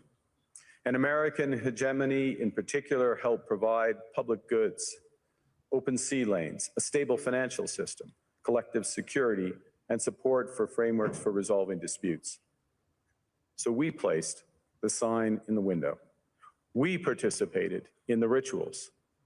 And we largely avoided calling out the gaps between rhetoric and reality. This bargain no longer works. Let me be direct. We are in the midst of a rupture, not a transition. Over the past 2 decades, a series of crises in finance, health, energy, and geopolitics. Carney's so base, the right's going to have no answer for this. But more recently, great powers have begun using economic integration as weapons. Hey, pause it real quick. Tariffs as leverage, financial infrastructure. So I'm not sure what their response to this is going to be. Is like, well, everyone does it, because they can't say it's not true. You know what I mean? You can't say that they haven't been trying to do Planet America for the last fucking 50 years. Right. It doesn't take us long. I mean, we're lucky enough to have a lot of international like friends and such. So it's a little bit like our opinion of ourselves is a little bit skewed, because we actually have people from outside of the bubble to reflect how we look back to us. This is going to be the first time a lot of people are like, what we're not the, you know what I mean? Because this American exceptionalism, this like we live on planet America shit is really like deeply rooted in a lot of motherfuckers. Yeah. And tried to like, tell you. and Carney's like, guys, we played along for a long time and we're done now. Mm-hmm. We were slapping too hard, you know. They had to break kayfabe. You cannot live Stop within the hitting me. lie of mutual benefit through integration when integration becomes the source of your subordination. The multilateral institutions on which the middle powers have relied, the WTO, the UN, the COP, the architecture, the very architecture of collective problem solving are under threat. And as a result, many countries are drawing the same conclusions, that they must develop greater strategic autonomy in energy, food, critical minerals, in finance and supply chains. And this impulse is understandable. A country that can't feed itself, fuel itself, or defend itself has few options. When the rules no longer protect you, you must protect yourself. But let's be clear-eyed about where this leads. A world of fortresses will be poorer, more fragile, and less sustainable. And there's another truth. If great powers abandon even the pretense of rules and values for the unhindered pursuit of their power and interests, the gains from transactionalism will become harder to replicate. Hegemons cannot continually monetize their relationships. Allies will diversify to hedge against He called us uncertainty. what? They'll buy insurance. I'm not a increase hedgehog man. Rebuild sovereignty. Sovereignty that was once grounded in rules, but will increasingly be anchored in the ability to withstand pressure. Trump doesn't understand any of this. This room knows this is classic This is way over risk his head. management. Yeah. This is Risk college management level comes at a politics. price. He's like, But that cost You're the of hedgehog. strategic autonomy of sovereignty can also be shared. Collective investments in resilience are cheaper than everyone building their own fortresses. Shared standards reduce fragmentations. Complementarities are positive sum. Does the U.S. Congress have say about the fact that Trump is setting up a whole new treasury in Qatar that they have no control over? I mean, yes, they should. Their job, one of their core powers in the Constitution is the appropriations and how money is spent and where it comes from and all that. So yes, but they don't. I mean, the motherfucker has a Trump and Melania coin. Yeah, and hasn't been in the stockade this entire first year. Like, I'm not sure what they're even doing. Yeah, they need to, and they worked 89 fucking days last year. Put them motherfuckers on hourly. Yeah. You need to they didn't do shit. They're doing nothing right now. And here's the problem with all that. I was listening to Congressman Himes talk about it. Like, why isn't Congress doing anything about all this stuff? Like everything. And he's like, I talked to most of my Republican colleagues, and most of them are just sitting on their hands. They don't care. The Republicans in Congress, even though they have the slimmest of majorities, right, are just, they don't care. They're going to let Trump do whatever he wants because they're either afraid of him or they're all for it. He said that he was like 90% of the Republicans in Congress are just on board for one reason or another. And the 10% who aren't have to choose their battles. It would be a cold day in hell before I'm going to let fucking Mitch McConnell and the rest of these goddamn dinosaurs up there. Like, you know what I mean? There's young people in this fucking Congress on the right and on the left. What political future do you think you're preserving? Right. What society do you want to live in after the dinosaurs have completely spoiled the broth for you? Because you're gonna, or are you just gonna like pack up and I'm gonna get a little countryside joint over there in Western Europe? I mean, like, unless you have some sort of exit plan, they're ransacking everything, dog. Like, what are you talking about? Yeah, like I don't know. Congress has given up so many of their constitutional powers, their powers to tax, their powers to spend, to make the budget, their powers to wage war. So many of their powers have been given up. This is how close your camera is. This is fucking insane, Tim. Here, I'll go down one. There. Like this is so uncomfortable. Like, this is right up in my shit. I can't control the zoom on my camera. It doesn't have that feature, so I just have to live with it. I'll show you how. We've already been through this. It's a sacred magic. It's a sacred magic. Okay. Anyway. Oh yeah. Back to Carney. But yeah, Congress is useless. Yeah, they shouldn't be getting paid. This is the worst Congress ever. All of them. All of them. I'm not doing any carve outs or anything, because they should be on the fucking front steps of Congress screaming their fucking head off every fucking day. Yeah. To have been trying to stop this. I don't give a fuck. For middle powers like Take Canada your six is figures not and fly whether home. To Fuck adapt you. to the new reality, we must. Some of us have The kids. question is whether we adapt by simply building higher walls or whether we can do something more ambitious. Now, Canada was amongst the first to hear the wake-up call, leading us to fundamentally shift our strategic posture.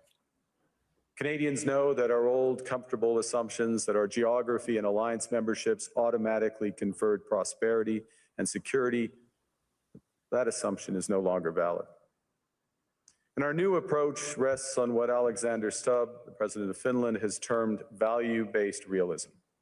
Or to put another way, we aim to be both principled and pragmatic. Oh my God. Principled in our commitment to fundamental values, sovereignty, territorial integrity, the prohibition of the use of force except when consistent with the UN Charter, and respect for human rights. And pragmatic in recognizing that progress is often incremental, that interests diverge, that not every partner will share all of our values. So we're engaging broadly, strategically with open eyes.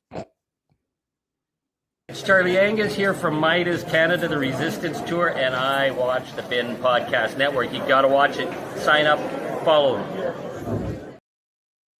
Please let us in. Please, Please. please. We love Charlie Angus. He says he watches us. Just let us in. I'm sorry. I was gonna say, this is Canadian for being pissed.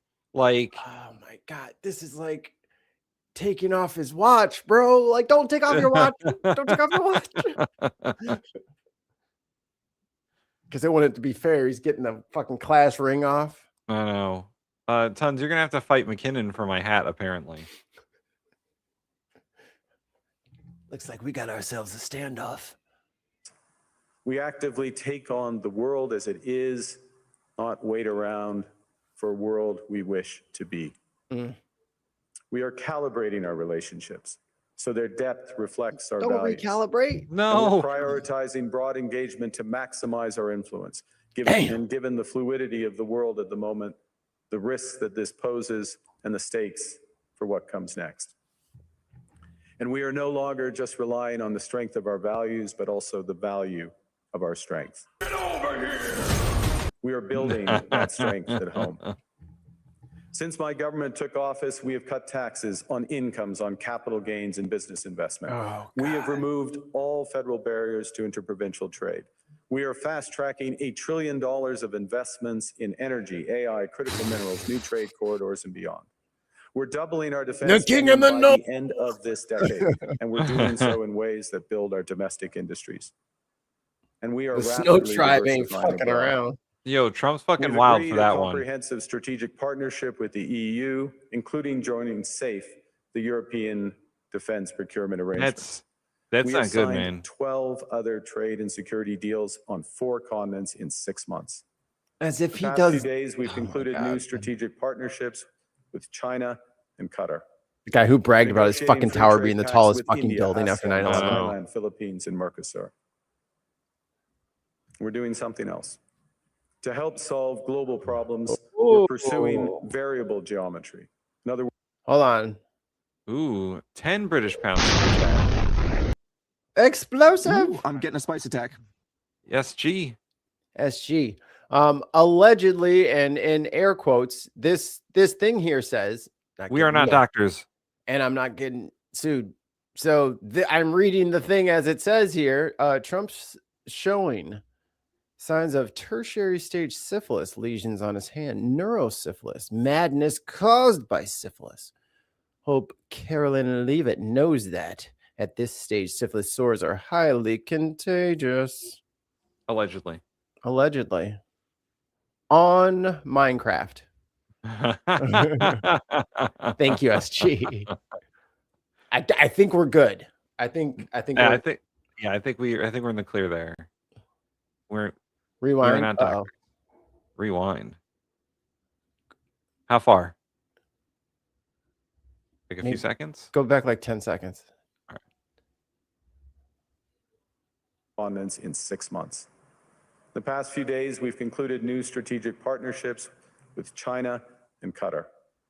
We're negotiating free trade pacts with India, ASEAN, Thailand, Philippines, and Mercosur. We're doing something else. To help solve global problems, we're pursuing variable geometry. In other words, different coalitions for different issues based on common values and interests. So on Ukraine, we're a core member of the Coalition of the Willing and one of the largest per capita contributors to its defense and security. On Arctic sovereignty, we stand firmly with Greenland and Denmark and fully support their unique right to determine Greenland's future. Yay, go Canada. Hold on, pause it. The fucking, I'm looking in the monitor and I just see like the cat's head just like bobbing. I'm like, oh my God, he's stuck. Shit. Let me go get him unstuck. He's attacking his sister. He's just like bouncing on top of her, just beating her ass. I'm like, what are you doing? Like, what are you doing? I thought you were hurt and you're jumping her. Like, get off of her. God, Dexter's a fucking bastard. What the? Our commitment to NATO's Article 5 is unwavering. So we're working with our NATO allies, including the Nordic Baltic 8, to further secure the alliance's northern and Those are western the most flanks, dangerous motherfuckers, including dude. through Canada's unprecedented investments in over-the-horizon radar, in submarines, in aircraft. Our and friend boots with the on ground. KJ name, Boots on the ice. that's where he was. He's a medic for them. Canada strongly opposes tariffs over Greenland and calls for focused talks to achieve our shared objectives of security and prosperity in the Arctic. On plurilateral trade, we're championing efforts to build a bridge between the Trans-Pacific Partnership and the European Union, which would create a new trading bloc of 1.5 billion people. On critical minerals, we're forming buyers clubs anchored in the G7 so that the world can diversify away from concentrated supply. And on AI, we're cooperating with like-minded democracies to ensure that we won't ultimately be forced to choose between hegemons and hyperscalers. This is not naive multilateralism. See, in your face, oligarchs. Like, I that know. was the most Canadian. Feeding the oligarchy. Unfortunately, Trump has no idea what he's talking about. He's never heard hegemon before.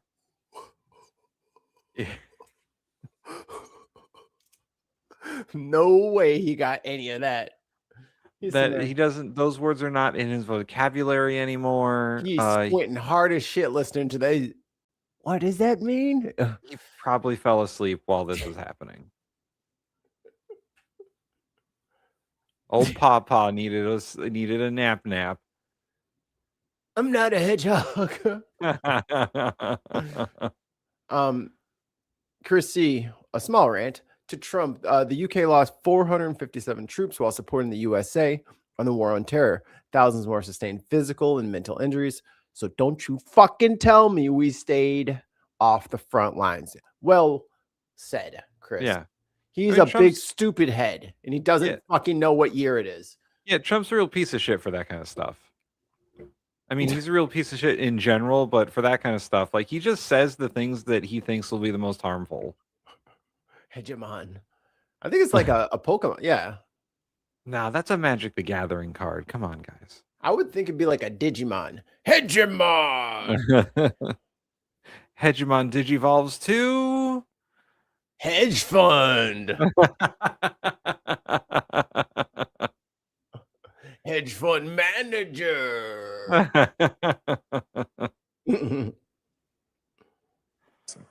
Nor is it relying on their institutions. Oh, no. It's building coalitions that work, issues by issue, with partners who share enough common ground to act together. Oh, he sent me a picture of In a some dog. I was like, oh, cases, that's cute. This will be the Wait, vast no. majority of nations. What it's doing Don't is do it. creating- What about this dog? No. Would you like him? No.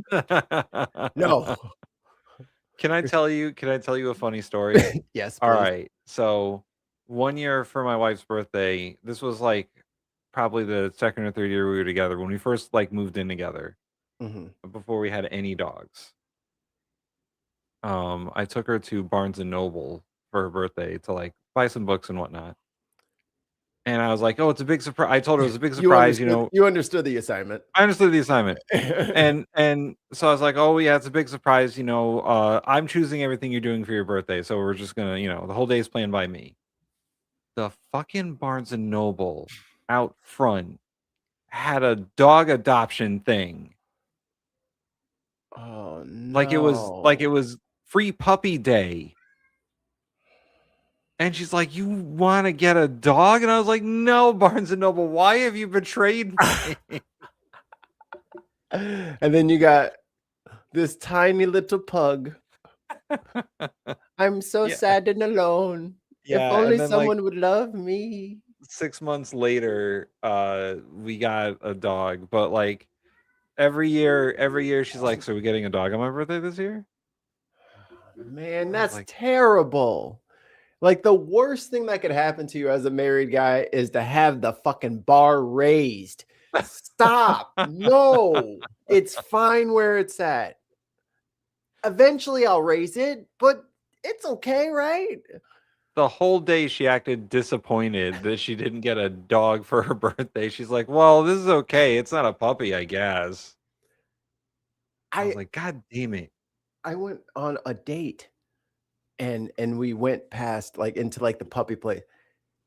She was crying when we left because she wanted the dog so bad. It's like, you're not getting a $1,200 dog from me. Like, what the hell? No, but it's just pets do that to you, man. Yeah, yes, this is where Zeus came from.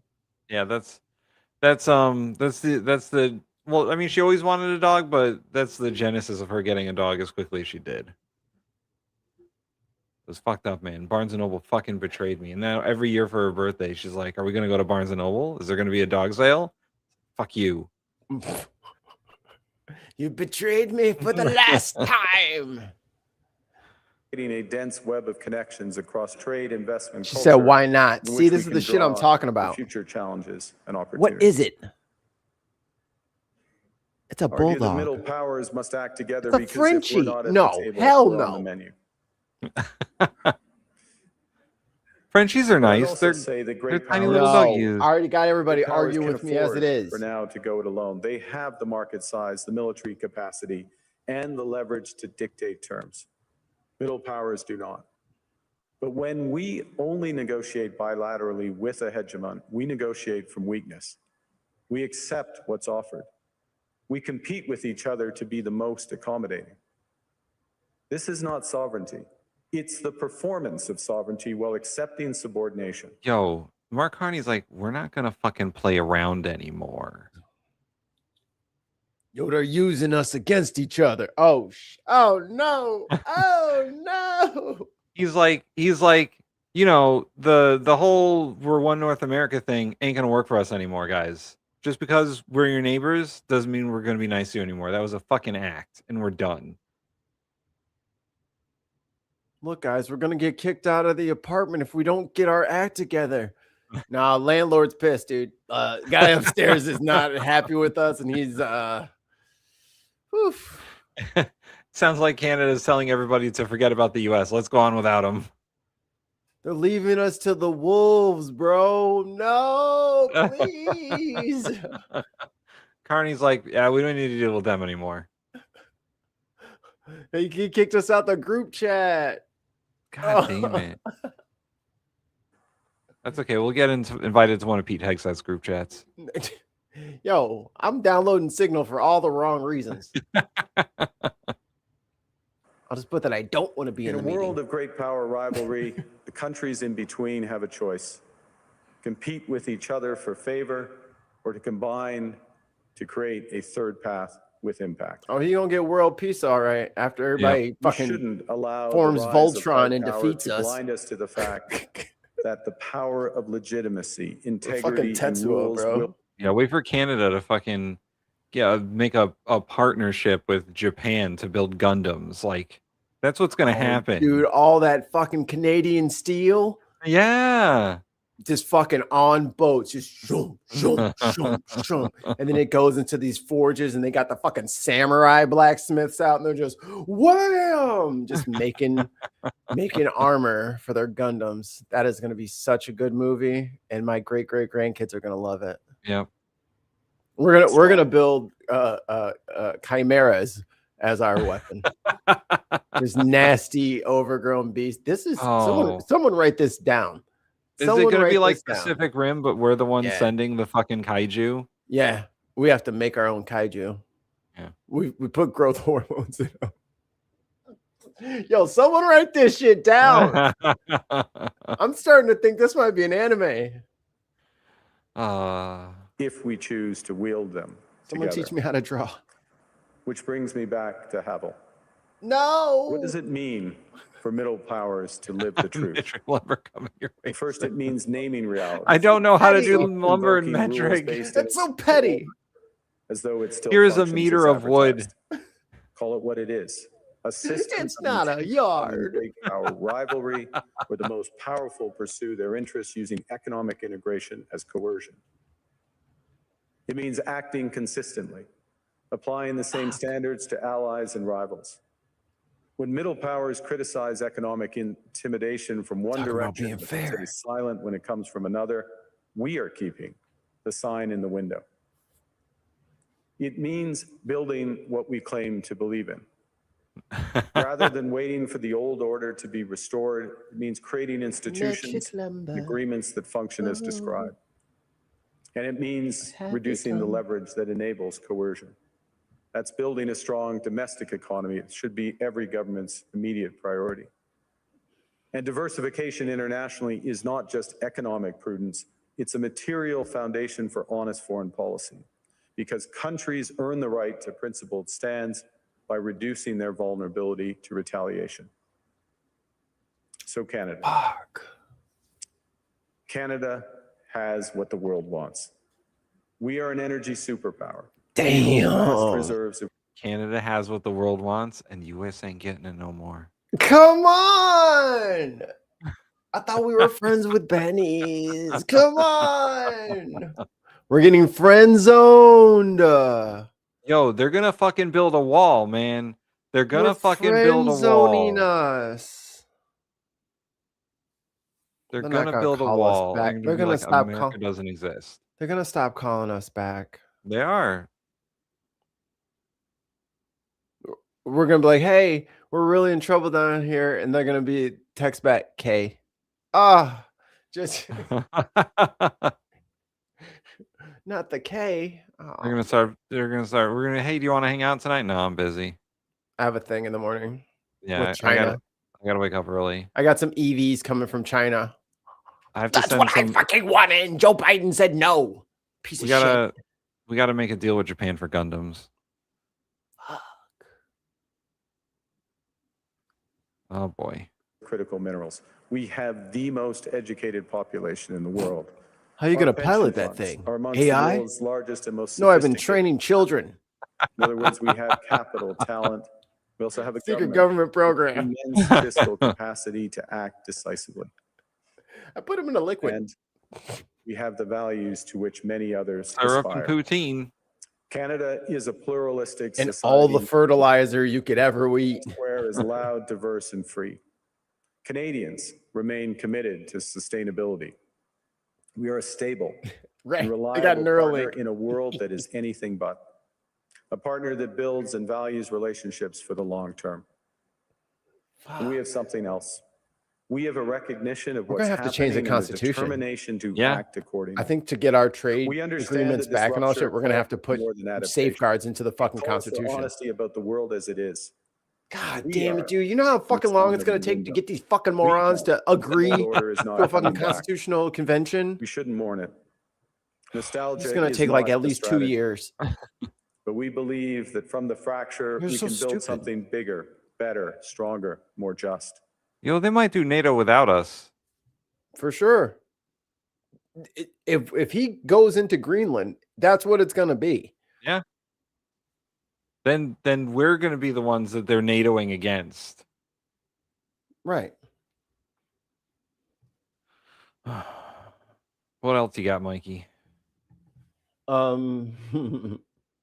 So we didn't really get too much pushback. Oh shit, how much is on this? Okay, hold please. That window had like $1 billion in the cash.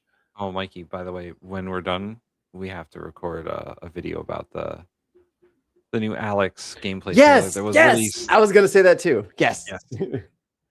Same wavelength. I didn't watch it, but I heard that a certain pro wrestler did the mocap for it. Yes. Mr. Omega. Oh, hello. Actually inaccurate. So this is the dude from the Channel 5 News or whatever. Wildly popular, so-called independent, whatever.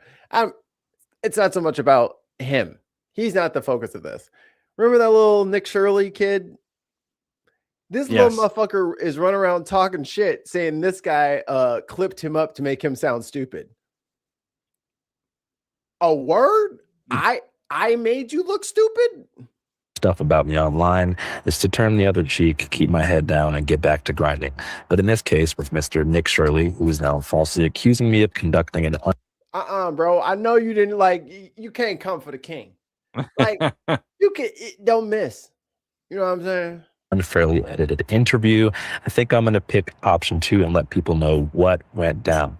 Journalistic integrity is something that I kind of take a little bit seriously, and I can see a future wherein access is limited to prominent people, especially conservatives, if I don't dispel this false narrative immediately in its entirety right the heck now. So to do this right, I'll have to show. He said, "You fucking with the bread train. You're gonna get this rumor out here that I'm biased when I am not biased, and I'm trying to keep them checks coming from both ends of the spectrum. Are you trying to push my shit to one side? No. You a couple of things, including text messages between him and I, and actual footage of the working premiere sequence that I used to edit the He said, "Nah, brother, I got the whole joint." interview. You can see what was cut and why. So let's begin with an editing lesson. So when we're dealing with a long form interview of somebody who talks very slowly and circles back to repetitive talking points, one of the first things that we do in post-production is cutting what's called dead air, which means long pauses between words or sentences or fixable verbal stammers that slow down the conversation and risk boring the viewer. So in this raw interview with Nick, which had a total runtime of 2 hours and 2 minutes, Yo, shout out to his editor. Yeah, Listen, damn. do you know how many hours that motherfucker had to listen to that shit? Over and over. Back to back to back. You don't get everything on the first pass either. Yeah, you got to do a couple of passes, which is arguably that's the worst one. Mm-hmm. Second pass, the first pass is the longest. The second pass is the worst because, do I want to stop and fix that? Is that good enough? Fuck. I hate doing that for myself. I don't know why. I watched my day after election video, and all I could do is nitpick the fucking editing. I was like, God, I have a problem. we had to cut nearly a half an hour of dead air to make it listenable. Many people like to choose their words carefully, so I get it. But there was a couple points in the interview that even in person, we had to have Nick repeat himself because the crew felt that no amount of corrective editing would possibly be able to make him sound normal. It's been a interesting few days, past 72 hours. My video on the expose of the fraud in Minnesota is the most viewed video ever, longer than 10 minutes, other than Mr. Beast. Can you say the fraud in Minnesota again? Because you kind of stuttered. Yeah. Wait, are there going to be cuts in this or just going to be one take? Which will make it perfect. So if we ask for to say it again, it's just to make sure you say it perfectly. Oh, okay, yeah. Yeah. So, aha, he's trying to trick me.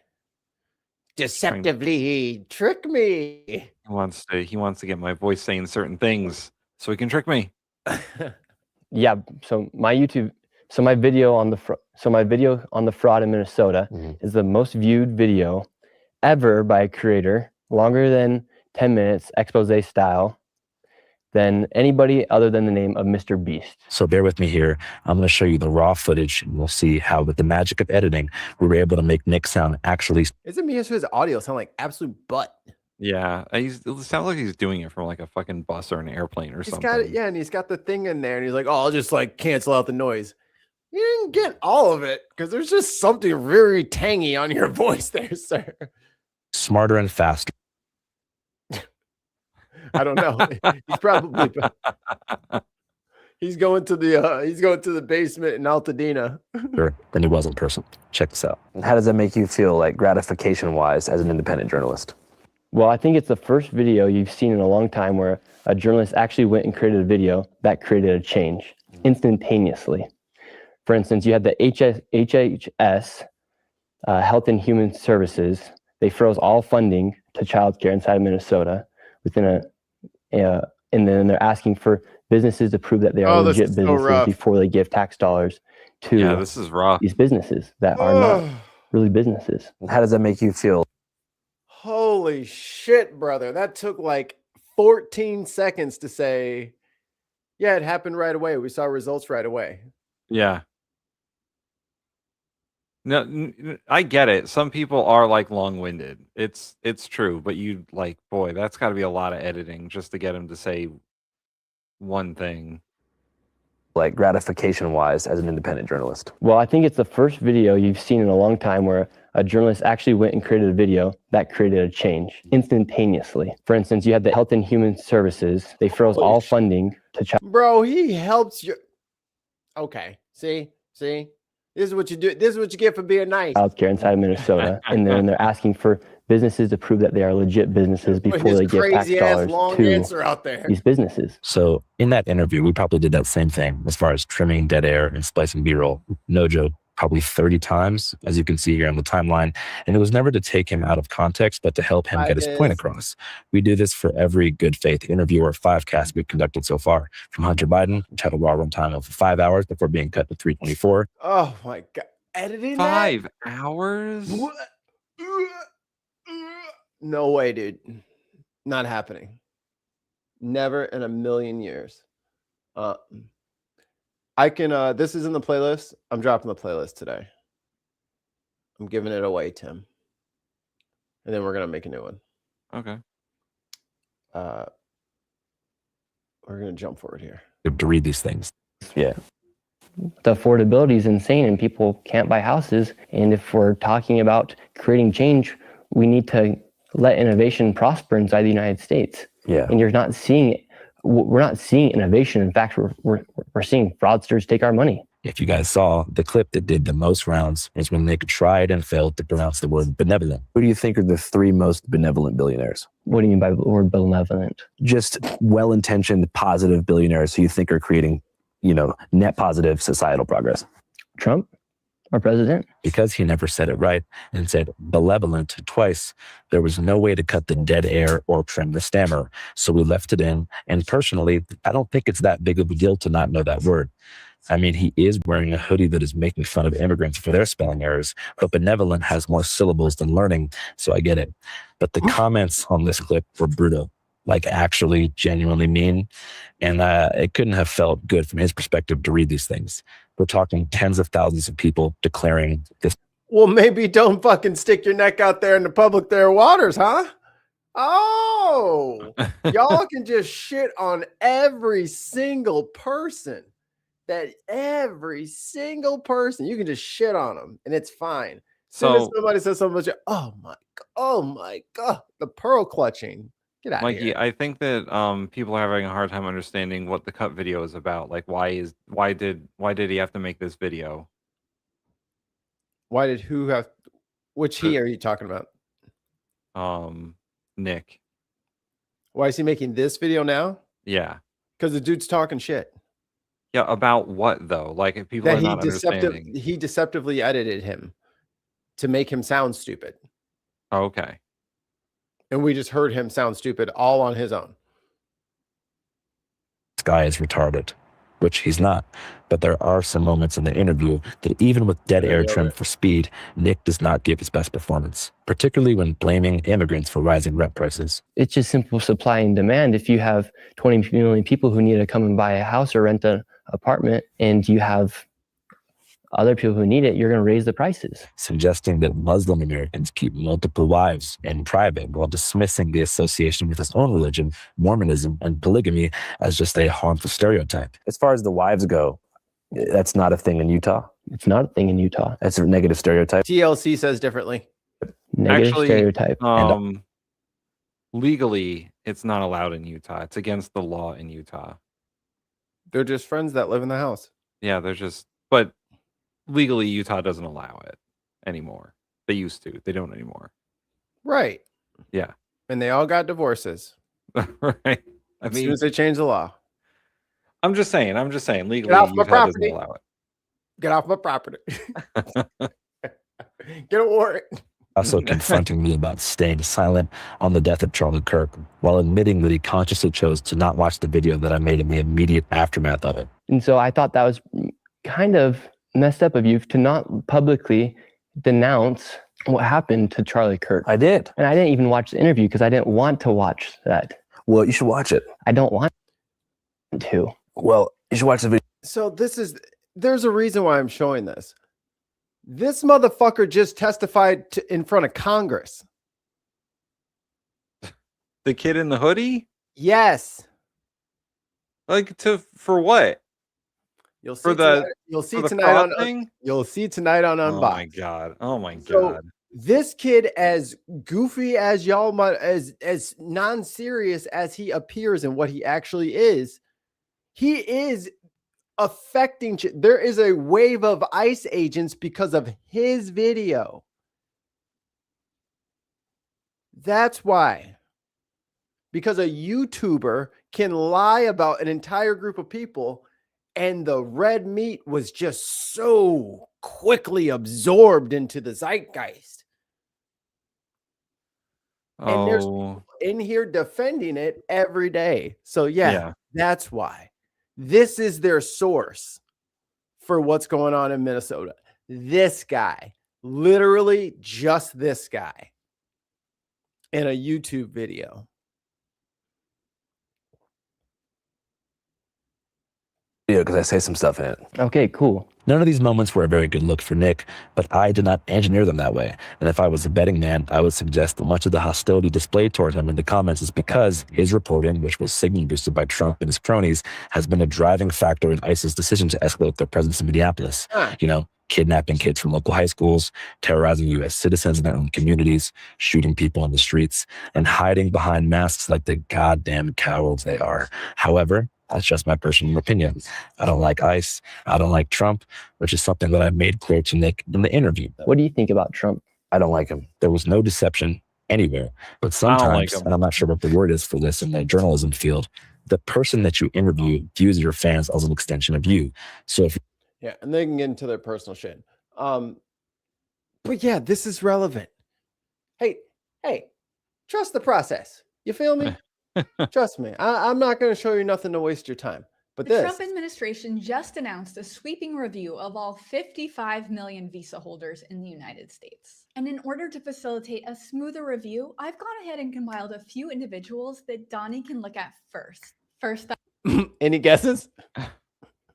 Well, obviously his wife. Oh, Tim, being the number one answer. Citizenship was no easy walk in the island. But fair is fair, and here's what we do know. She overstayed a visitor visa and then worked illegally under said visa. That bars you from citizenship. I'm so sorry. Yeah. That's against the rules. You're no longer eligible for citizenship in the United States. Better luck next time. Which, just to be clear, should have disqualified her from ever becoming a U.S. citizen. Hey, they're not my rules. They're not my rules, Donnie. These are your rules. Let's be honest. She's too old for you now anyway. Okay, next up. Marco Rubio. America's little Marco. Anchor baby. No, not Marco. He's the secretary of everything. Citizenship, so. He's the duct tape keeping this admin afloat. Here's your guy. Okay, and while we're talking about anchor babies, can't forget Laura Loomer. Laura Loomer, oh since her God. Mom wasn't a U.S. citizen when she was born, she's got to go too. And lastly, shoot. Bum, you, bum, bum. I mean, if we're talking purely about doing it the right way, your mom lied on a U.S. census claiming she was a U.S. citizen when she wasn't, which makes you the anchor baby Scottish immigrant who never should have gotten her citizenship. It's the deep state, Tim. It's the deep state. That's all. She's in there singing. She's singing the deep state song. Yes, she loves it. So with ICE, the ICE Gestapo marching through the streets of America. Remember in Chicago when they shot that lady? Trump's father and two. Yeah. 100%. Yes. They said she tried to ram their vehicle, and there was a convoy of 10 vehicles in the construction side and the whole 60 Minutes overtime. Hey. Maybe we can work something out there. This week on 60 Minutes, we reported on President Trump's mass deportation campaign. And Trump stays here, we go there. Okay. American cities.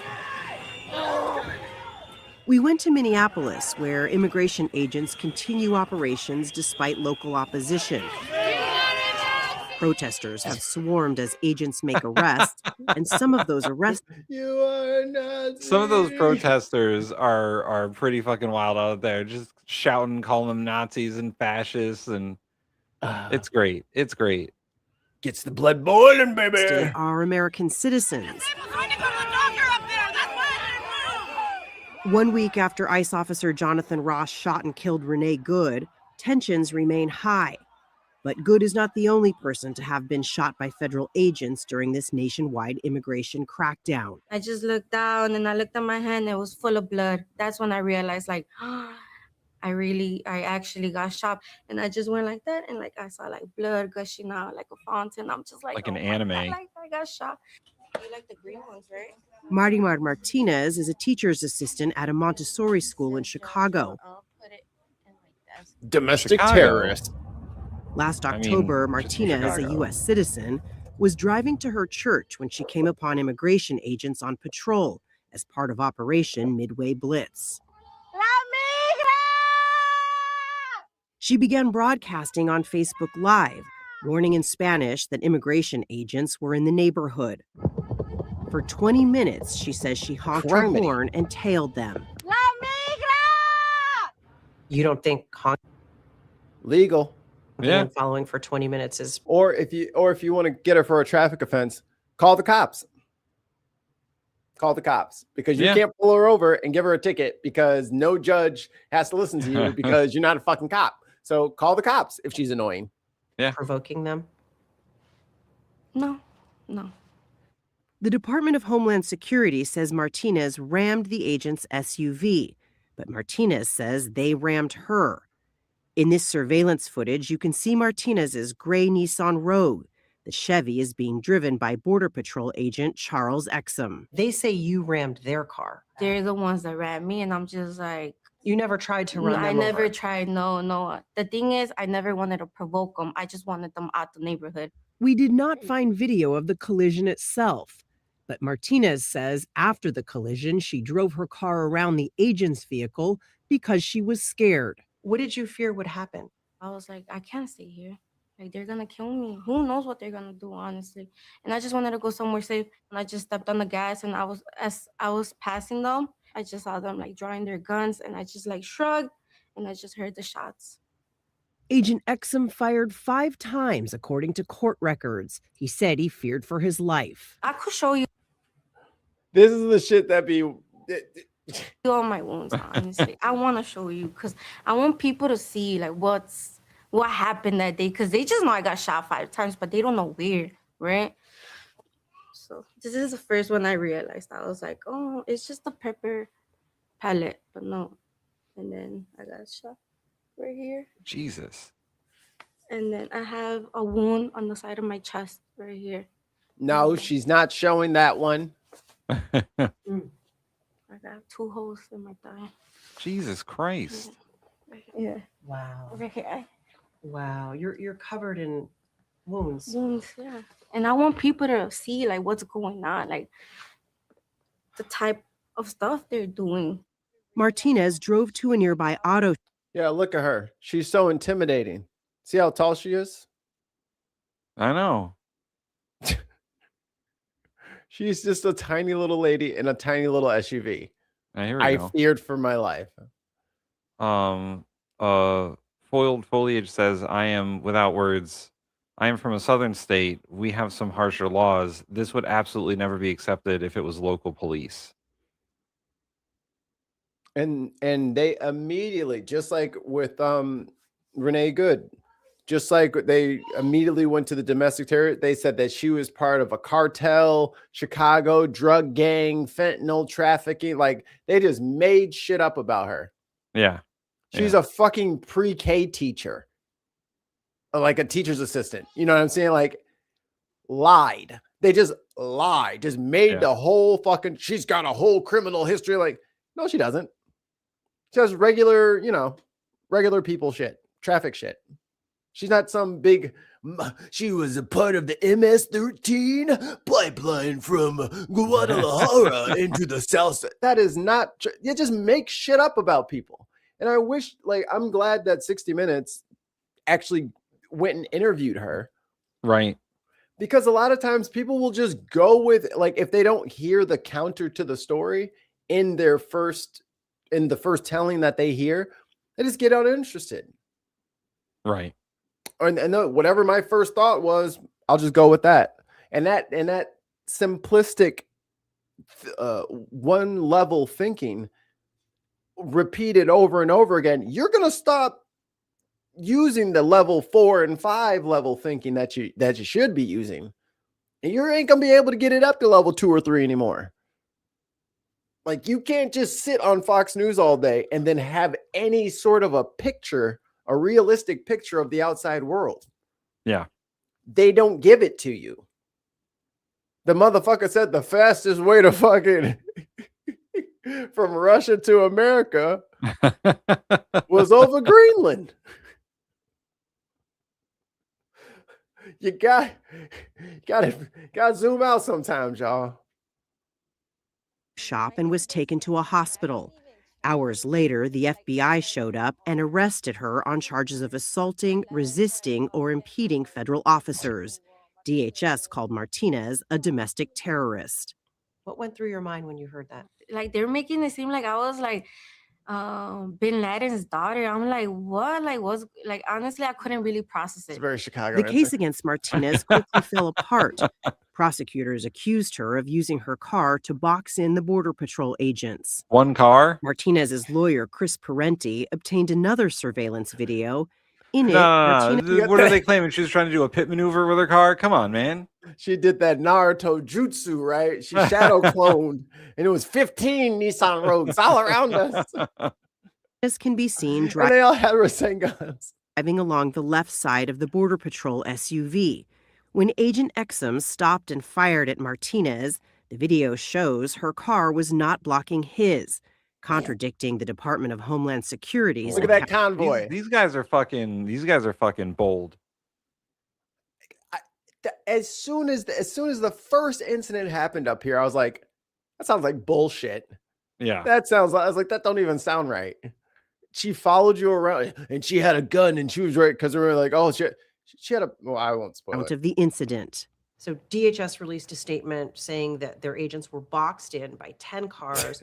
They couldn't move. What does the video that you obtained from our surveillance Fucking camera show? liars, There was bro. nobody in front of this agent. If he simply wanted to move forward on the street in the direction he was going, 10 fucking cars, baby. Yeah. 10. Count them. So wait, there wasn't 10. nobody there. he could have continued on. It shows there's nobody to the 10 left of car his lie. vehicle. Why don't you play the video as you got it set up and kind of walk me through what we see? Okay. So that's the beauty of it. It's just the fucking, what's it called? It's just Homan and Bovino and Krusty Gnome.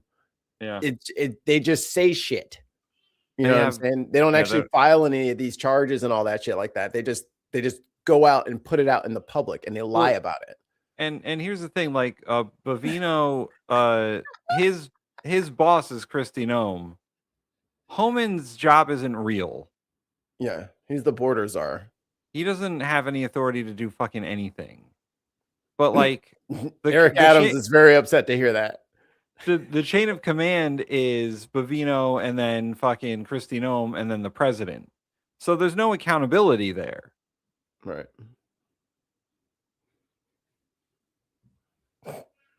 Construction barrier that you see here, that is where eventually you're going to see the hood of the agent's car stop.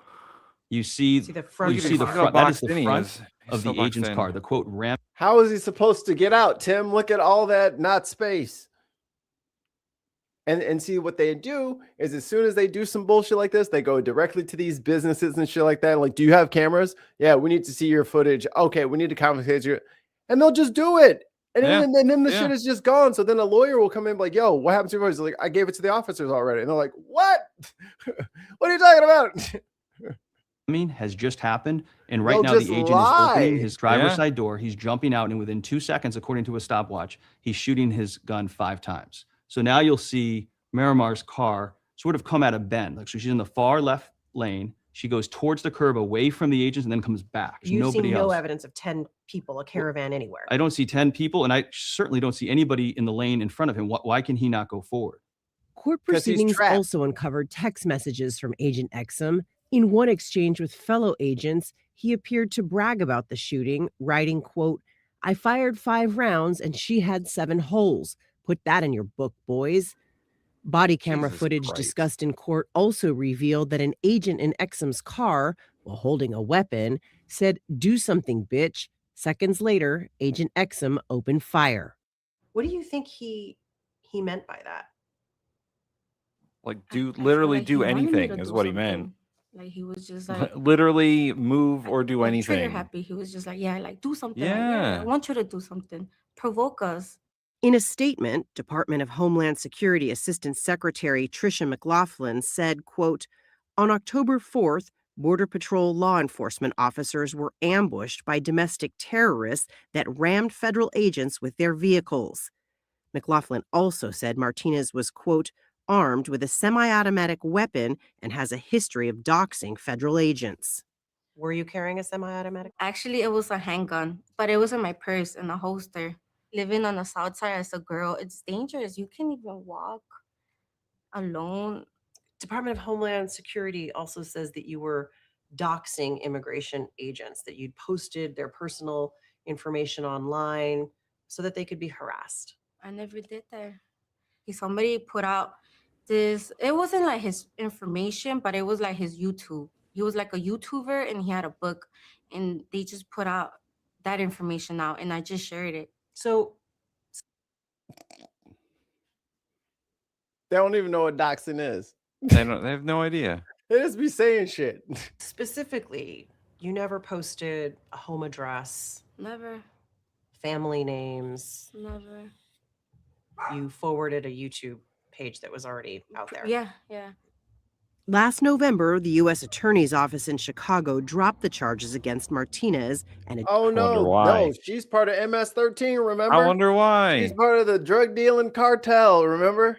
He's one of them. Or they fucking lied. Yeah. Yeah, you have to stop listening to the they just make shit up. Like if shit does not go their way, they just make it up. Right. They will always get the headline that they want because they will just lie to get the headline that they want. It's very simple. I got a related one for you, Mikey. Okay. But ISIS. Oh God. Oh God. I see her. Oh. It's everyone's favorite show. Oh my God. Paper shuffling with Joe and Mika. All right, to the other big story we're following this morning that broke late yesterday, an internal Customs Enforcement memo obtained by the Associated Press shows ICE officials, officers, and agents, they can forcibly enter homes of people subject to deportation without warrants signed by judges. Now, the memo from acting ICE Director Todd Lyons, shared by whistleblowers with Democratic Senator Richard Blumenthal, is dated May 12th. It authorizes agents to forcibly enter homes using only an administrative warrant instead of a warrant from a judge when a person has a final order of removal.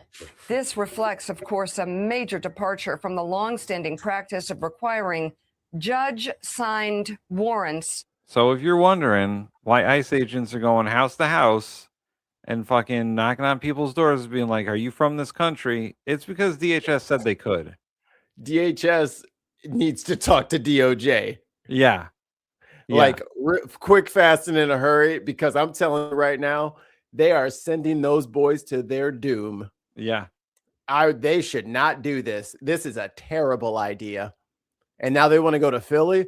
Oh my God. You better not try that shit in Philly. Fucking kicking in fucking doors. Oh, Right. If you're in ICE and you're watching this show somehow, fucking quit, brother. Do not do it. Don't listen to them. They are setting you up. Yeah, man. What I don't the know. fuck?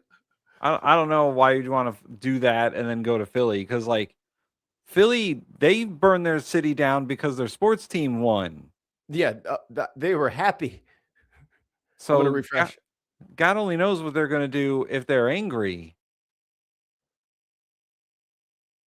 To enter homes. It also is a clear Fourth Amendment violation. The memo also instructs agents to knock and announce, state their identity and purpose, give occupants time to comply, avoid entries before 6 a.m. or after 10 p.m., and to only use, quote, necessary and reasonable 1%. force. The whistleblowers say it was secretively rolled out, shown only to select officials and verbally briefed to others. According to the group, Whistleblower Aid, quote, together our clients are aware of multiple DHS employees who faced retaliation for expressing their concerns and or disagreement with the May 12th memo's policy change, likely constituting prohibited personnel practices. One client is aware of a seasoned government instructor tasked with teaching this new doctrine who chose to resign rather than be forced to teach what they understood to be unlawful. Disobey unlawful orders.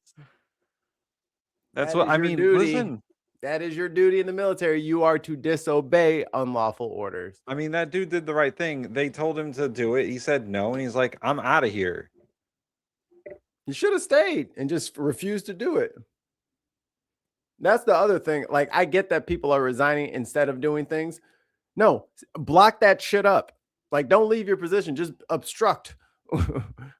Make Well, that shit run backwards. A lot of times, like, it's different for the prosecutors. I think them blocking it up is them resigning because they would themselves be forced to do things unless they resigned. But yeah, these just don't show up for work for a week. You know what I'm saying? Just do.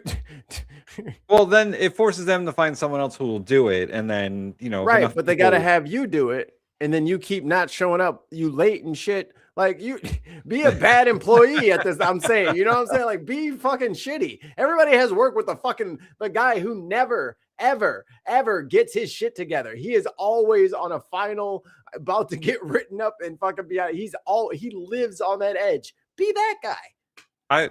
Be Marcus. Be Jeremy. Jeremy is always a piece of shit, and he's just always late for shit. Misses every deadline. Never gets fired. Be him. I very much enjoy the picture of an ICE agent they put up here. Look at how ill-equipped and silly this fucking ICE agent looks. And I'm supposed to like who would look at that person and be like, that's a professional? Right. His body cam is his fucking cell phone. And also he is masked. There's no name. There's no uniform. This is all civilian shit. So and if you look at his kit, like the stuff he's got in there, he's got a window breaker, which is that green guy, and he's got like a Leatherman. Yeah, he's got like a multi-tool. Yeah.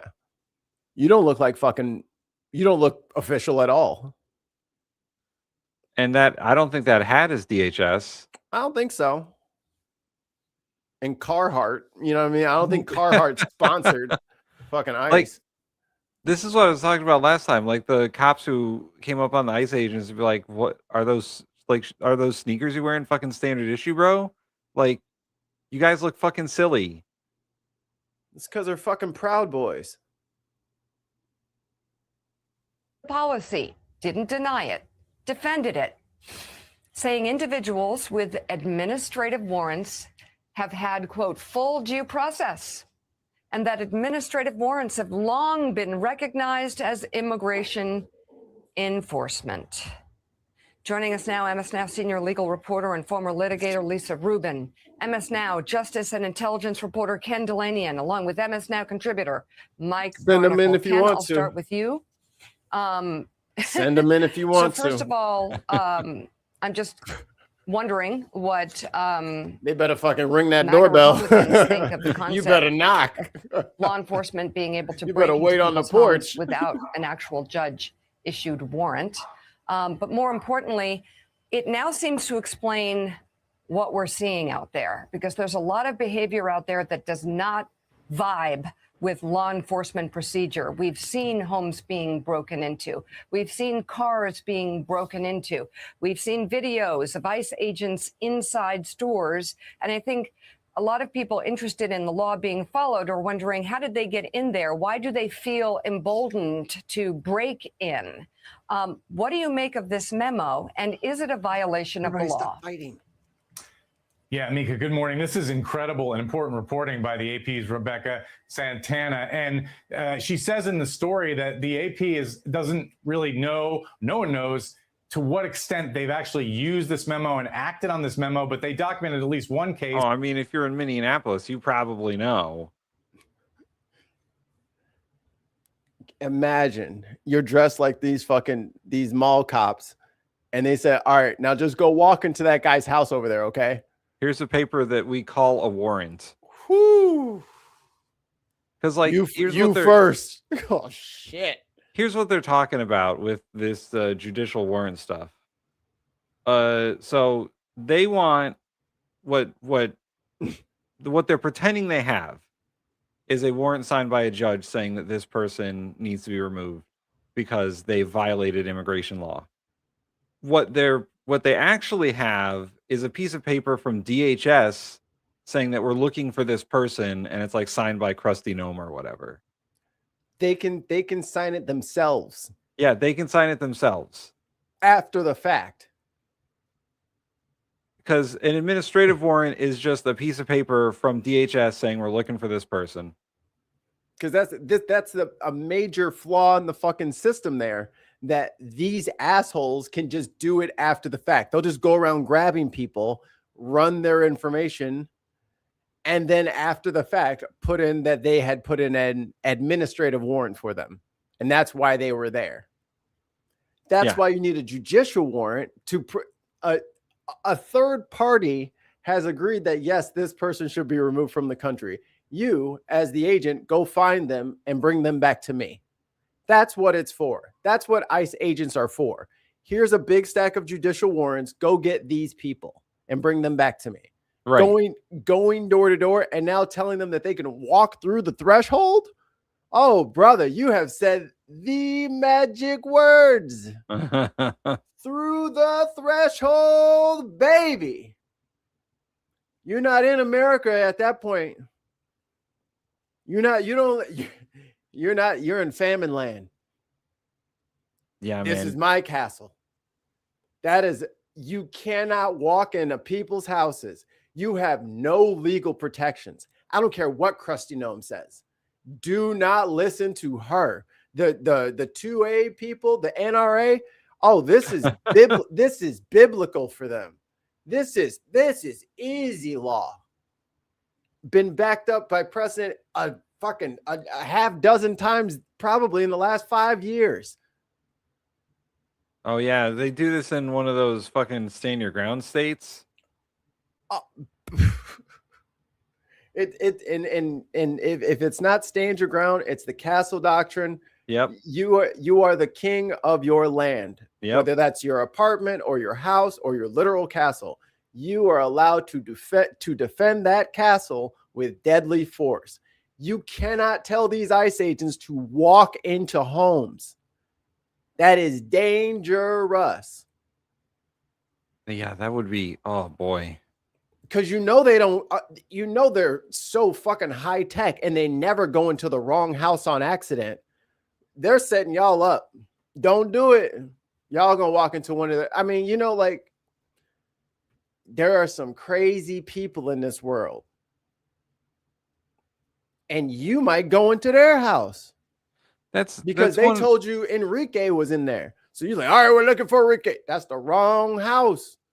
And you done fucked up. You over the threshold. Do you want to listen to JD Vance talk in Minneapolis? Who? JD Vance, the vice president. Who's that? Future president. Future Mr. Kirk. The once and future president of the United States, JD Vance. Because he's giving a speech right now live in Minneapolis. America's favorite. Let's see if I can find it on a video that can be stopped. Oh, AOC is live. JD Vance. Nope, that's not it. There we go. See a very red state, but you've got blue cities within those states. You do not have this level of chaos.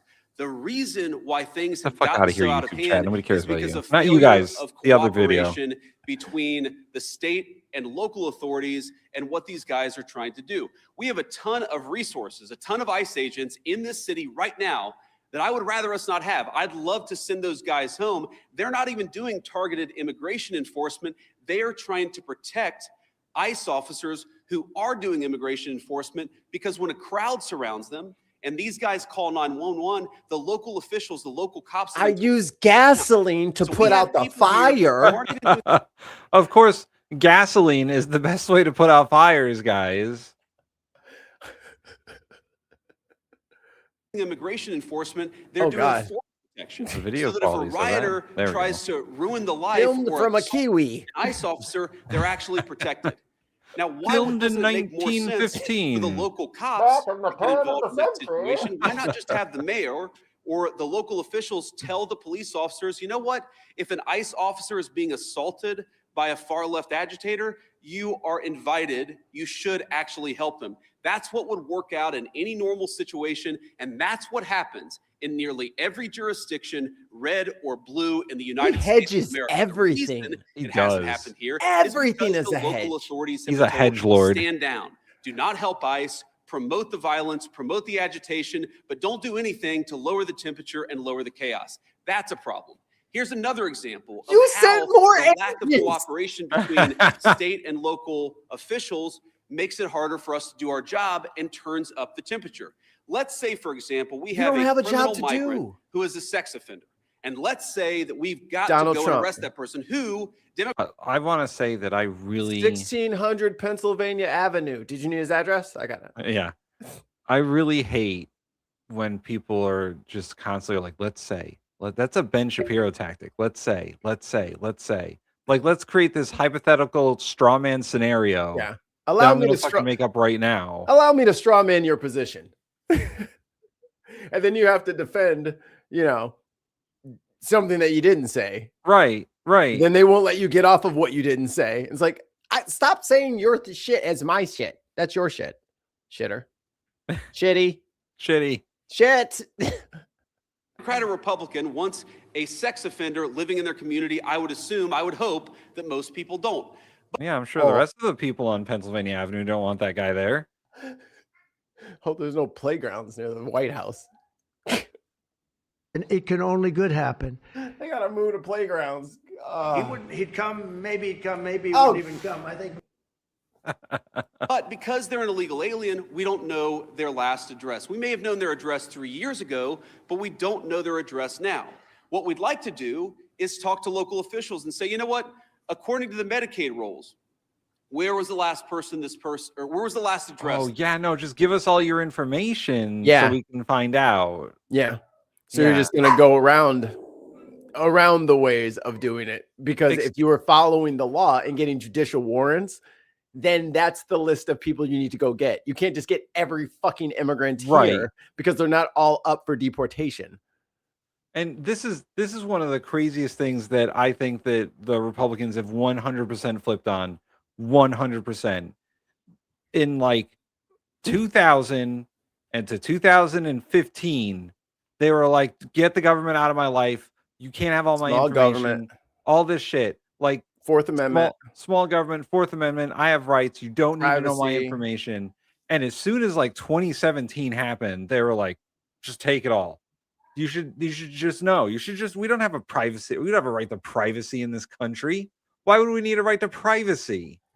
It's like the fucking commerce secretary is like, Americans don't have Scott Bessent, they don't have a right to low prices. What? Then what is your job exactly? What are you here for? Like, anyone who is a Republican in the chat, please explain to me, after you subscribe, please explain to me why it's okay for JD Vance to have your social security information, your tax information from the IRS, your Medicare, Medicaid information, everything about you sold to him by a company, and whatever Palantir has on you. It's an app on the ICE agent's phone. Yeah. So they can look up anyone's shit. And these motherfuckers are, let's not forget, Proud Boys, January Sixers, Oath Keepers, 3%ers, white nationalists. So they're trying to give a fucking ultimate database to white nationalists. Now I wonder what they're gonna do with that information. Billy, letters of marquee. But he's like, oh, well, we should just ask Social Security or Medicare. Like, where was the last place you lived? That's not his business. That's not the ICE agent's business. And it's not Medicare's business. Such a damn lie. The local PD will respond to violence against ICE, but ICE wants to pepper spray protesters. They fucking pepper sprayed the goddamn police in Chicago. That's why the Chicago PD was like trying to keep it cool and like, all right, everybody, motherfucker, why you? Oh, now we gotta go. So you gassed our agent or our cops.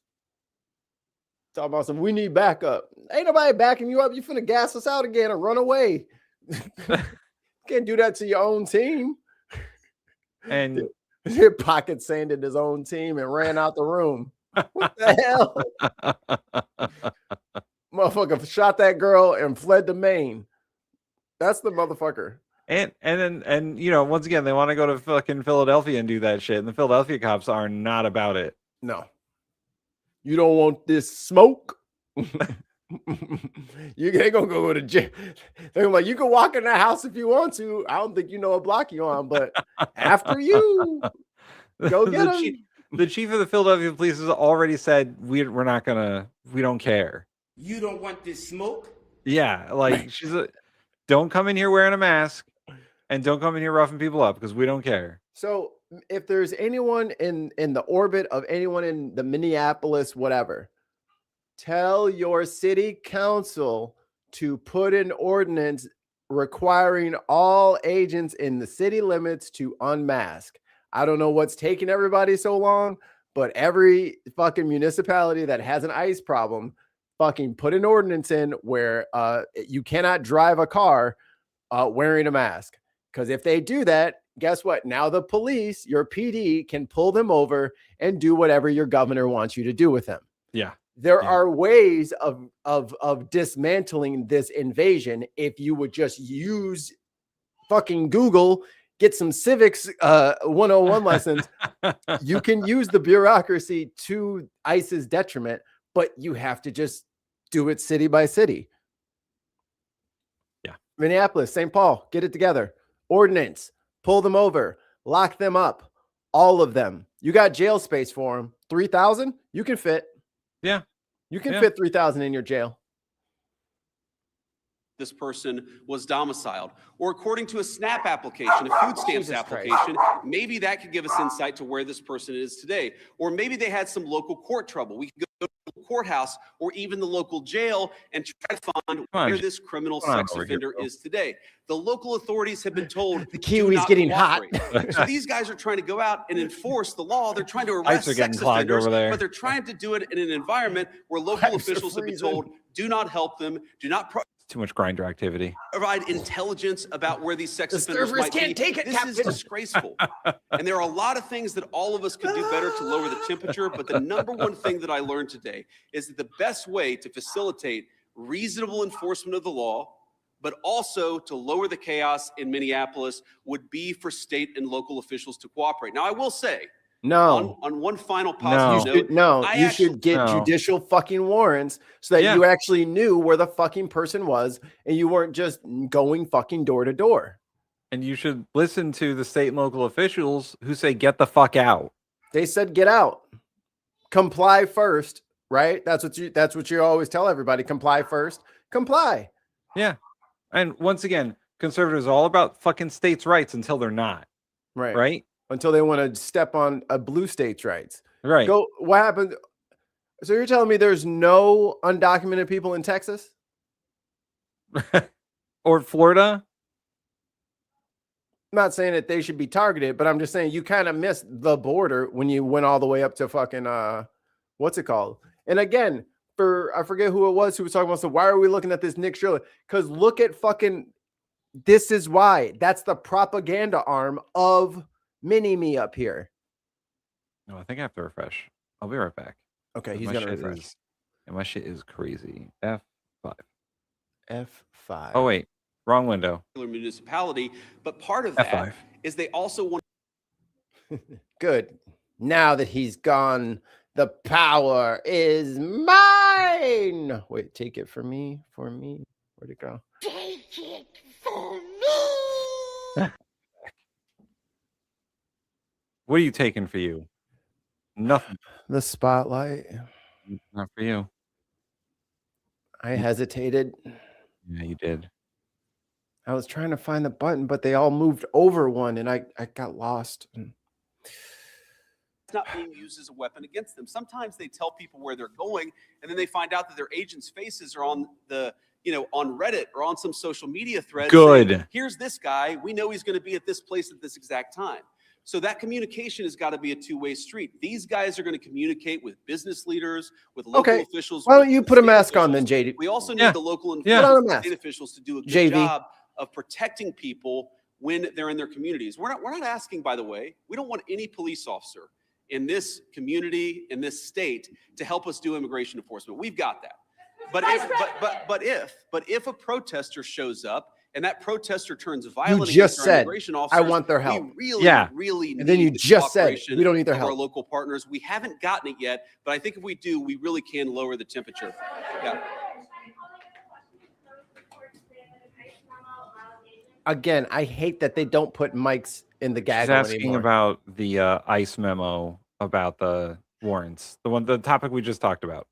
Excellent. Good Breaking timing. news. Yeah, so I saw that story, and the story is like so much that I read in the mainstream media. It's missing a whole lot of context, and when you appreciate the context, it makes sense. No one is saying, look, there are exceptions. For example, a crazy exception. He doesn't know. He doesn't know. Somebody Oh, boy. is fired at from inside a house. They don't need a warrant to go inside that person's house. That's There not are about very not narrow what it's about, bro. exceptions. Allow me to build this straw man right in Where front law of you. enforcement officers don't need a warrant if, for example, they're an arms. imminent threat of their lives. But what we've said and what ICE has proposed, what the Department of Homeland Security really has proposed in the Department of Justice, is that we can get administrative in the Department of Justice, is that we can get administrative warrants to enforce administrative immigration law. Now, it's possible, Nope. I guess, that the Can't courts do will that. say no, and of Sorry. course, if the courts say no, we would follow that law. But nobody is talking about doing immigration enforcement without a warrant. We're talking about different See? types of And- warrants that exist in our system. Typically, what happens, not Nope. always, but Nah, typically, He's that's just not how fucking it works. lying. He's just fucking lying. If you only knew how ridiculous that statement is, you wouldn't have said it. Again, judicial warrant means that that person has overstayed. Their due process is up. It's time. ICE agents, go pick up this person, bring them to me. They need to get deported. That's a judicial warrant. That's why people were saying in the very beginning of this, they need to show you a signed judicial warrant. This administrative shit, these motherfucker, one dude in the SUV can write the administrative ones for everybody. Yeah. And then they just rotate it. But It's you know, not proper law enforcement. It is fishing. This is what they're doing. I'll write it and we'll do it live. It's a fishing expedition. Yeah. in the immigration system, those are handled by administrative law judges. So we're talking about getting warrants from those administrative law judges. And then, of course, with other cases, you get judges or you get warrants from a judge. That's very consistent with the practice of American law. I'm sure the courts will weigh in on that, but we're never going to enter somebody's house without some kind of a warrant, unless, of course, somebody's firing on an officer or they have to do something in order to protect Yeah, how many themselves. officers have been fired on?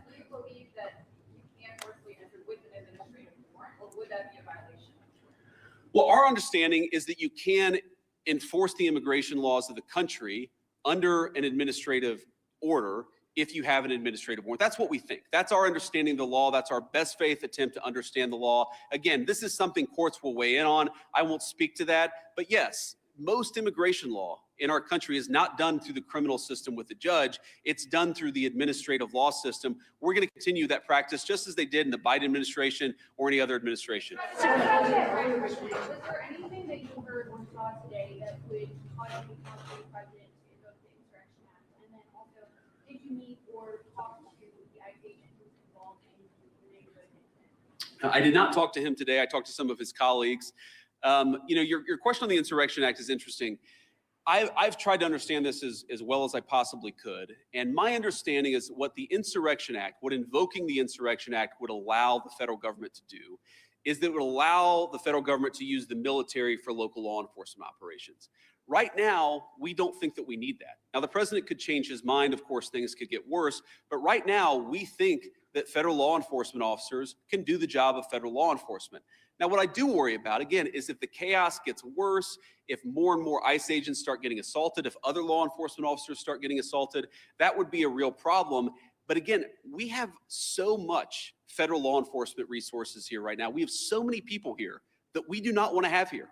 I do not want so many ICE officers in Minneapolis right now. I mean, it's really, really freaking cold outside. Man, I But think my they're computer needs here a restart. not even to enforce immigration laws, but to protect the people from the rioters. That's an absurd state of affairs, and we wouldn't need it if we had a little bit more cooperation from the Minneapolis Police Department. Again, the Minneapolis Police Department, my understanding is that the actual beat cops on the ground, they would love to help out, but they're being told by somebody, I don't know if it's Mayor Frey, they're being told by somebody not to cooperate at all.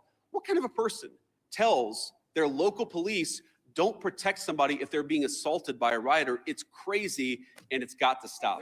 Yes. Earlier this week, local law enforcement accused federal agents of racial profiling. Why are there so many U.S. citizens being caught up in these operations? Well, I think your question assumes something that's not necessarily in evidence, which is that when there are American citizens who have been caught up in some of these enforcement operations, very often it is people who have assaulted a law enforcement officer. They're not being arrested. He has no because idea. they violated the immigration laws. They're being arrested because they punched a federal law enforcement officer. That is No, JD. They're being arrested because they're being racially profiled. They're being profiled because of their accents. They're being arrested for following officers and not doing anything, or they're being shot at for that, as we learned. Like, these ICE thugs are just running around bullying people, and they're arresting American citizens. Was it like 50% of the people they arrest don't have a criminal history at all? So, I don't know, man. Like, people are getting swept up in the net because the net is so large. He's fucking dumb. He's so fucking dumb. a totally reasonable thing. Now, to the accusation of racial profiling, look, it's something that we take very seriously. We will take accusations of racial profiling back to Washington. We'll certainly look into them as they come up. But this is not a group that's going around and looking for people who violated the law based on skin color. Yep. Or accent. I guess it could be accent, right? That's some of what they're doing. They're looking for people who violated the actual law, the law of our immigration system in this country. And so long as we had more cooperation. No, they go up and hey, you have a funny accent. What's your country of origin? Like, that's literally what they say. I think they could do these things in a much more targeted way. They would actually know where some of the bad guys are. I mean, again, you hear things that are hard to believe, but I've confirmed that they are true. Sex offenders who we're trying to get off the streets, who the local officials won't tell us their last known address. So then the local officials say, oh my God, these guys are doing widespread targeted enforcement operations, when in reality, we would love to just go to one house. The local officials won't tell us which one house to go to. It's not their job. Just making my life difficult, this little girl. I'm trying to pull her. I'm like, come here. Come, I'm trouble. She's. Look, just stop dancing with me. Is that a concern of the administration of the Department of Homeland Security? Rolled into my arm. Freaking kid.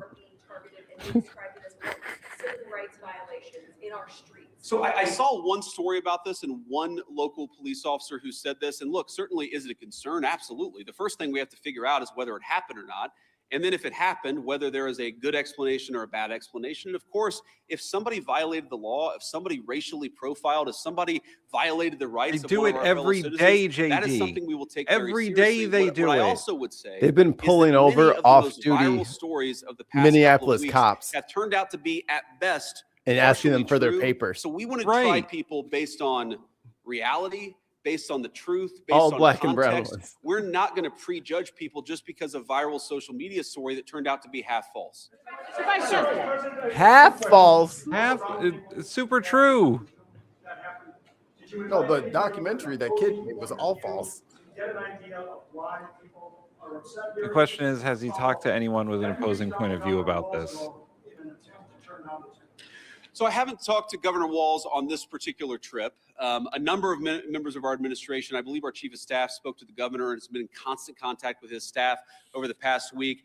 We've been in my office in constant contact with people here on the ground in Minneapolis. There were certainly people at our roundtable. Man, all right. So, Mikey, I don't know how much longer I can do this. My computer, I think, is about to crash out. Did you close the window? You have to close your Chrome window. I did. I think I need some sort of update or something. Okay. Well, I got one more and then a funnier one. Okay. I don't know if we might have to do the funnier one after when we do the Alex trailer. We'll do them both together. Yeah. Because it's got a lot of copyright shit in there. I just know it's going to get dinged. I just don't want to do it on a live stream. Yeah. All right. But So yeah, I play love the last one, and then I have to restart my computer. Shout out to the Grits and Eggs podcast. But ICE is emboldened when the response are name calling and throwing snowballs. If I can shoot you in the face and the worst that happens to me is I get called some names and you throw some snowballs, no real violence, well, I just got away with shooting you in the face. White Lives Matter doesn't exist.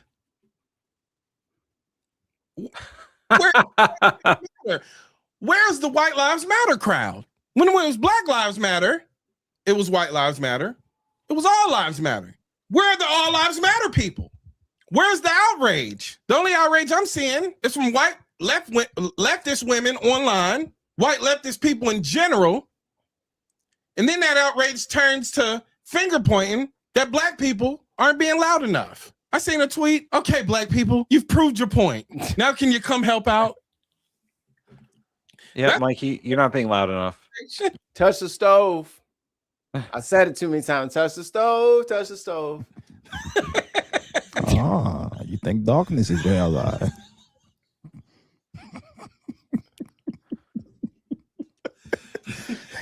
I was born in it. By it.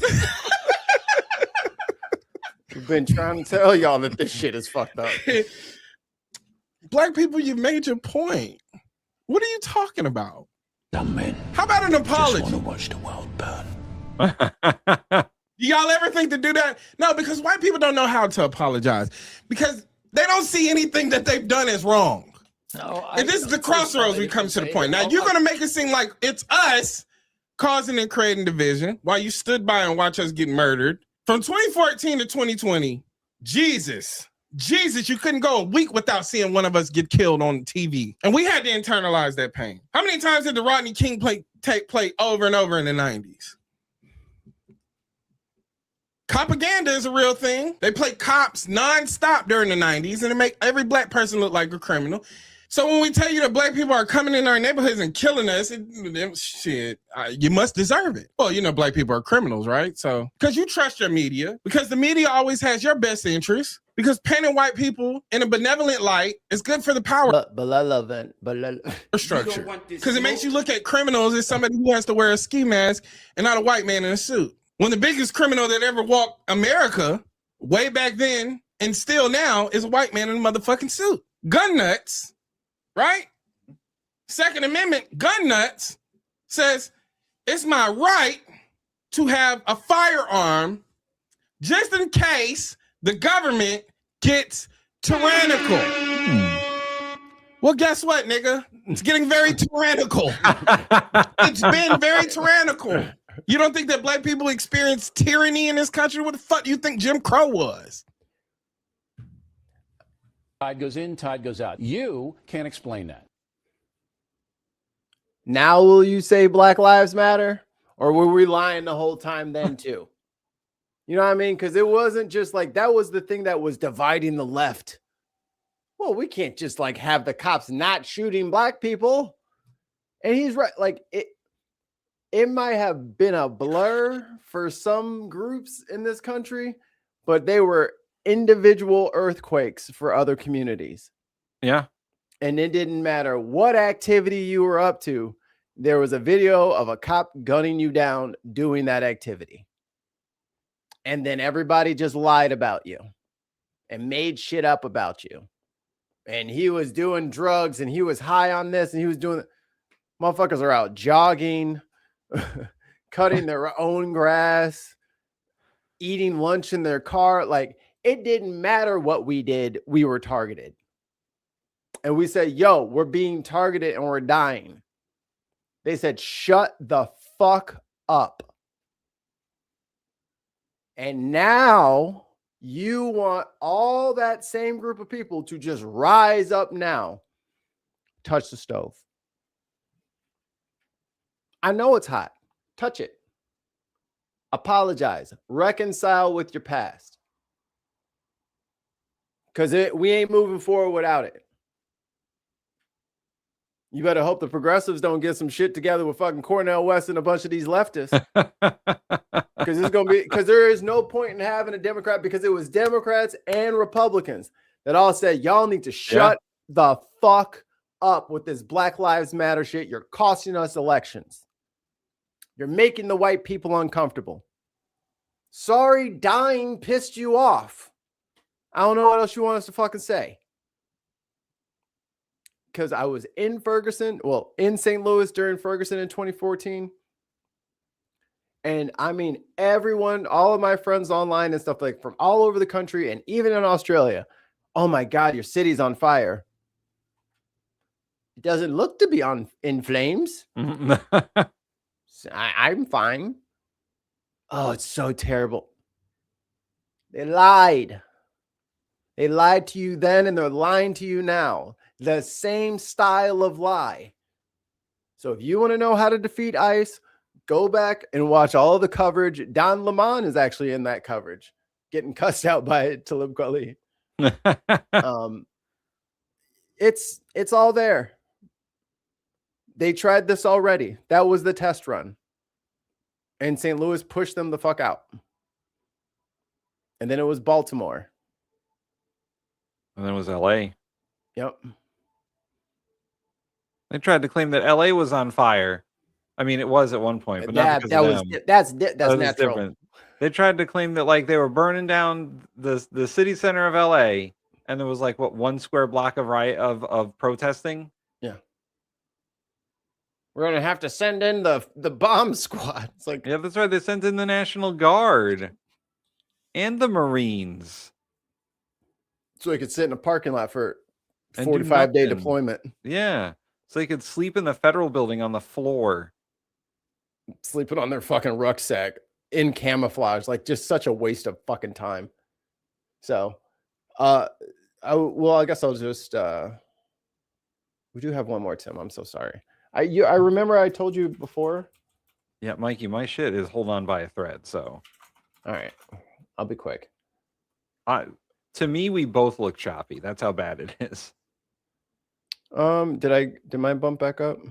I'm at 600. Okay, here's a 3-minute version. Okay, go.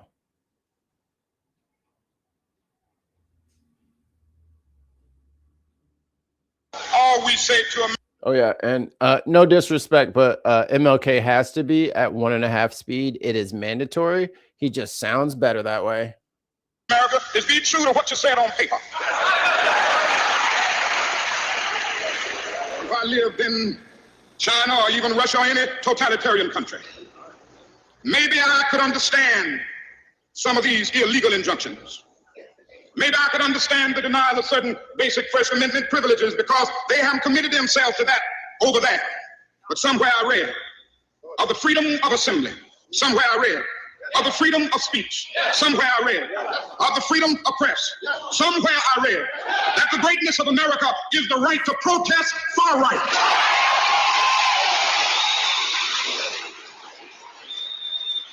And so just as I say, we aren't going to let any dogs or water hoses turn us around, we aren't going to let any injunction turn us around.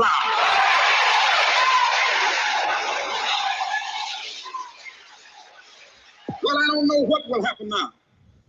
We've got some difficult days ahead. But it really doesn't matter with me now because I've been to the mountaintop. I don't mind. Like anybody, I would like to live a long life. Longevity has its place. But I'm not concerned about that now. I just want to do God's will. And He's allowed me to go up to the mountain. And I've looked over and I've seen the promised land. I may not get there with you, but I want you to know tonight that we as a people will get to the promised land. So I'm happy tonight. I'm not worried about anything. I'm not fearing any man. Mine eyes have seen the glory of the coming of the Lord.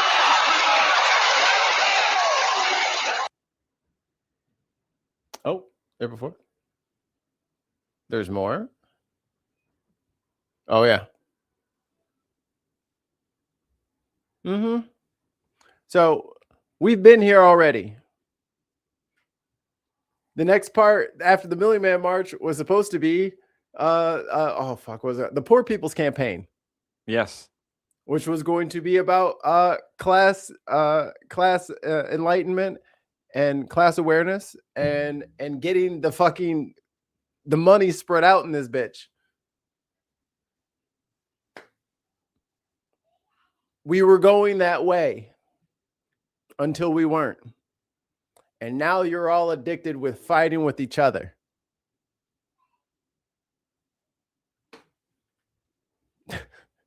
Now you're so busy trying to upset me that you've forgotten that you are also broke. Yeah. All right. That's it. Yep. Done. We'll see you tonight for Unboxed. Unboxed. And yeah, like and subscribe. Patreon.com/TheBinPodcast. Hit all the buttons. We're almost there. We're almost to 1,000 subscribers. So subscribe if you haven't. Please and thank you. Your friends. Countrymen. Your data, dumbass. We will see you. Tonight. Yeah, 9 p.m. Eastern Standard Time. All right. Love you guys. Drink your meek. Drink your meek. Meek.